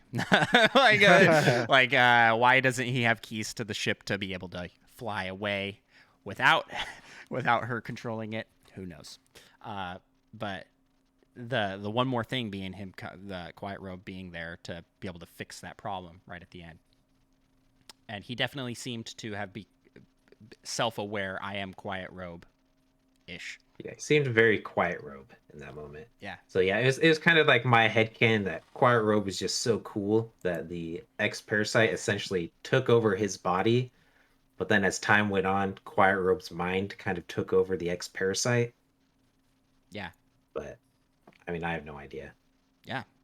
We're getting some like deep like who is Quiet Robe in this is some philosophy on Nintendo Pals. 'Cause, I mean, Philosophy Pals. quiet robe can like practically control Metroids ish. She's part of that like tribe of Chozo, and they're like the natural predators of the ex parasite. So maybe he has a little bit of power over them because of that. That Who cutscene knows? in the game, by the way, when we first meet Quiet Robe, is so cool as well. And that Samus talks. The only time she talks in the The game, one line. and it's in And it's native. in Chozo. It's in Yeah, Chozo. amazing. That was So cool. Yeah. so Yeah. cool. It was so well done. Like, Yeah. you know, that is how It somehow didn't seem that weird, even though like they give Samus a single line of dialogue and Yeah. that's it. It somehow This seems to is fit pretty good. this is how you get a character that has not spoken in any other game in the series. You know, barring other M, where she talks a lot, right? But every other game in the main 5 games, she's never spoke, right? There, other than I guess she is the one writing the intro dialogues. You know, the the the dialogue coming up on the screen. But yeah, you don't ever hear spoken, and it works. It works so well. It's not jarring. It's not take you out of the experience. Like they could potentially do something like this for Link in a Zelda game, and I might not be bothered by it. Where I think I just want to traditionally, hear him finishing blow on Ganondorf. He just yells, "Get wrecked!" Leaves him in half, and that's his only dialogue. oh man, yeah, I I thought that was really cool. Okay, so we have one more question here. I know we're getting close. We're going over on time here. So let's finish up this conversation with this last question here from K9 Cantina. Asks, which of Samus's upgrades are your favorite? And slash, do you feel you use more than others? He puts a side note here at I know at some point all are necessary to progress, which is not Ish. exactly true. Yeah, some are, some are. But I personally find myself using some more than others. What are your all's favorite power up in this game? Flash shift is really cool. Yes. I think that a short range dash like this just helps, emphasize that this is the fastest paced Metroid game so far. I forgot that I had flash shift through my first playthrough because I wasn't used to using it. But once you start using it tactically to dodge attacks, It's so fun. it's so fun and it's so great. It's excellent. The fact that you can chain a couple dashes together, that's a game changer, definitely. Yeah, I didn't use that at all. Right? I mean, like I said, first playthrough, I was like, I don't know. But Micah was like, I I can't. punched that so hard. I can't believe you I didn't love use that at all. That like he was like shocked I wasn't using it more. I was like, I just didn't really think to use it other than for the doors that required it. Like it just wasn't a thing like, oh, I'll use this in combat. To dodge, I was using space jump. Like that was my go-to. What's your favorite power up, Micah? I mean, it's got to be the phase shift. But Okay. I kind of besides that, I really enjoyed the screw attack. At times, I actually felt like it's too powerful.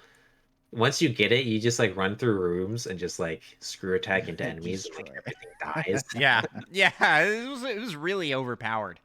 It felt. But I mean, also space jump, being able to jump a bunch is fun. But I mean, I'm just naming all of them essentially. The speed booster, especially some like the more difficult puzzles associated with that, was a lot of fun. Yeah. There are so many abilities that are just a lot of fun to use. Yeah, I'm gonna highlight. I like a lot of the power ups of this game, but I want to highlight two, and specifically for their use in ME chambers, and that's gonna be the grapple and the cloak ability. I wish that the cloak had more use than it did, because like this game, it can be a stealth game, but you don't. It's not really like I wish that there was a little bit more, like maybe a segment of the game that was a little bit more stealthy, and not just to survive the robots kind of thing, but in order to get somewhere. Because it was really fun to outrun the robot, turn invisible, and get them to leave, like, and then grapple your you're way like to in safety. a corner, Yeah. and they're like 2 inches away, and you're like, please don't walk forwards. Yeah. Oh man, those were some like intense moments, and it just felt really cool to like turn invisible. I wish that had application in boss fights. It didn't. They'd still see you. for Yeah. for most every fight I tried it in, it was like, nice try, just and instantly I mean, beat they up. already see you. It doesn't work once the enemies already see you, so Yeah, kind of makes sense, I guess. But yeah. But yeah, there, yeah, like I said, the grapple beam, there's like one enemy underwater, and if it starts chasing you, you have to like use your grapple beam to like pull yourself away yeah. faster. That was a That cool was segment. much fun. I liked that a lot. I know some people just hated that segment. So there's like mixed feelings about this game. There are people that think that this game was way too hard, uh, and there are others that think that it was fine. I think I fall more into like it was challenging, but not in a punishing way, in my opinion. And this is as a newcomer, really, to Metroid. And I don't actually play a whole ton of Metroidvanias even, so it's kind of a very new experience for me. I felt like I could get places. The hard part for me was not the fighting. It was I got lost several times, and to points where I felt like I don't know what to do to progress, and I ended up having to use guides a couple times through my one playthrough. I think for Metroid veterans, that doesn't happen as much because everybody knows to shoot the hidden blocks everywhere, and just has a better And sense. once you unlock an item, you look at the map, and you Yep. can like Yep. I do. kind of see a Those are things path that, of as a things. newcomer, I just don't think. Oh, all right, I got this new item. Where should I go with this new item right away? Especially because these maps are huge. I don't know. It was my difficulty with the game was not in the fights because even when I did die like 10 times to the Robo Chozo, it felt like I was put right back in the action and could just jump right back in and fight some more and learn the pattern and get good, right? But I don't know. I play games that are brutally hard for no reason, so maybe my opinion is not valid here. But what, you guys think the difficulty was this game too hard? Not newcomer friendly? What do you guys think? That's a humongous issue. Yeah. So I mentioned to you folks, I did a podcast last night on Metroid Dread.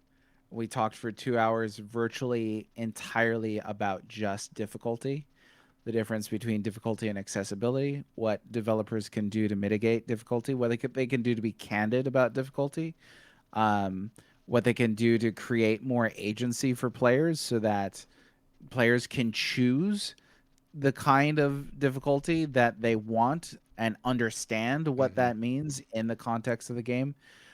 Dread has a lot of issues as far as, things that make it difficult.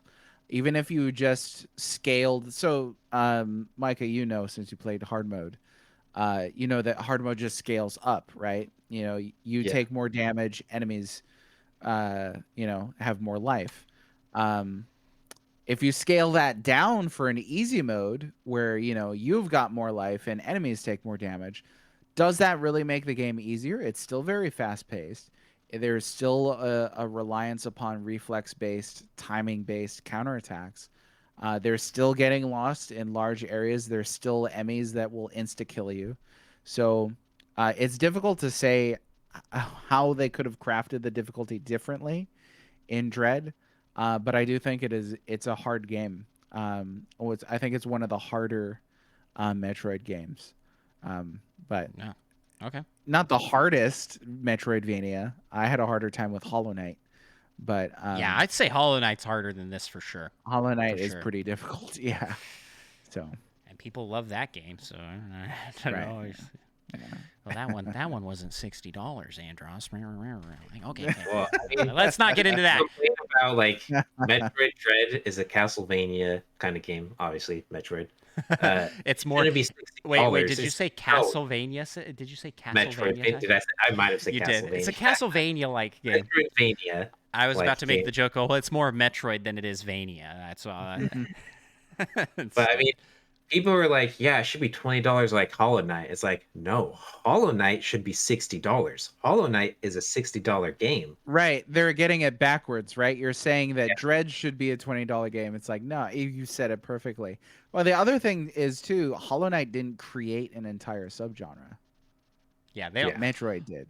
If Hollow Knight released another game, they could probably release it at a higher price, and people would pay Sure. because they have legacy. They have a They name. have They had their, like, no name base. when they started. No name. Yeah.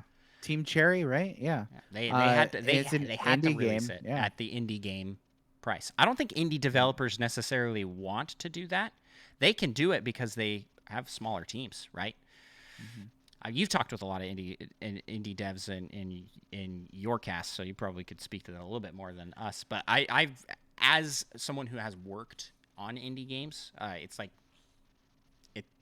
the cost, the whole like realm of pricing on games. So if you do like a Kickstarter, right, and you see these Kickstarters that raise like, oh man, they smashed their goal. They got $100,000 to make this game. That's nothing. Like that budget can be burned through so fast. These games like Metroid Dread are getting buco bucks and have huge teams behind them. So I mean, just the world's perception of cost is so skewed, and it's really hard to say. I think it's totally worth it. I mean, let's remember that like this is a AAA game. If you're talking about budget for marketing and development, you're using, an outsourcing studio, Mercury Steam, and also Nintendo's largest in-house development studio. So this is an expensive game. A lot went into this. Definitely not something that, they're just going to throw out for $20. I absolutely don't think so. Right. Well, speaking of throwing something out for $20, I think it's about time we end this. About time we end this discussion. What a segue! Yeah, it is a great segue. Well, Moses, we want to say a huge thanks for coming on and talking some Metroid Dread. Thanks to everybody who stuck with us through this whole spoiler discussion. This game is worth playing, even though we have spoiled major parts of the plot, story, the twist at the end. I'm so glad to get this off my chest and just talk about this stuff openly. Man, I feel good. But even knowing this stuff, having not played Metroid Dread, you should go play Metroid Dread because it's just great. It's just a great game. Story is there. It is not the emphasis. Gameplay is what makes this game just a game of the year title for me. And the story is there. It is very well done to highlight the gameplay, and the gameplay is just phenomenal for a Metroid game. So yeah, I kind of just want some like DLC of just more like platforming puzzles. Yeah, just getting some like fun. The last items involved puzzles that were pretty fun, and kind of been quite difficult at times. Yeah, but yeah, give me some more of that, and I'd pay another like $20. So I guess to wrap things up here, we'll go to you, Moses. Do you want to plug your stuff, yourself, your show? What would you like the Nintendo Pals listeners to know about you and Well Red Mage? Sure. First off, thanks very much for having me. Appreciated the discussion. Very amiable. Very super positive. fun. Super fun. Yeah, thanks for being here. I appreciate it. It was great to meet you folks. You can find me at Twitter, at the Well Red Mage. I'm on Twitch thrice a week, Mondays, Wednesdays, and Fridays, typically about 7 p.m. Central. We're playing through Final Fantasy XIV. It's my first time playing that game, essentially. And then playing Final Fantasy V Pixel Remaster. We're doing pretty significant giveaways every Wednesday night. So come out for that. Those are sponsored, and we get to talk about the future and artificial intelligence as well. Also have the website, thepixels.com, the-pixels.com. Emphasis there is full-length critiques taking time to write reviews and not having to hit embargoes, having to hit day one and rush through games, but discussing games in depth. And then finally, there's MageCast, my podcast. Do it twice a month. There is twice a month. That was a weird word. Twice a month. A month? A month. And then on Twitter, I did announce on the Mage cast we go on the twice a month. Mania Yeah. Yes. What are words? On Twitter, I did announce that our next subject is Metal Gear Solid 2. I almost said Metroid Dread 2. Please, God, Oh, let there be a Metroid Dread yes, 2. please. Call it Metroid Anxiety. Metal Gear Solid 2 is going to be our next subject. We're recording this weekend. Talking with a voice actor and streamer, Vox Geyser, who is an excellent guy. So excellent, in fact, that he's giving away the Metal Gear Solid HD Collection and Metal Gear Solid 4, both for PS3. So if you've not played those and you have access to a PS3, check that out. All you got to do is follow the both of us and retweet. Piece of cake. Was that like 3 clicks? Come on. If you want to win some Metal Gear stuff. Excellent games. But that about is it for me. If you want to find MageCast, it's pretty much everywhere. You can find me on Apple, Buzzsprout, Podchaser, Google, Stitcher, Spotify, all those. Check it out. Leave a 5-star review. I only take 5-star reviews. I'm going to take that from you guys. I love that phrasing. That was the first time tonight that I've actually specified that. But yeah, dude, yeah, we coined that. We coined that. We delete the other reviews. Oh man, we got an only, in on all these if other. only you could do that. Everybody would Right. have 5-star reviews. Right. Thank you so much for coming on. It links to all of Well Red Mage work will be in the description of the podcast. So head on down there for quick access to all the stuff that he has just mentioned.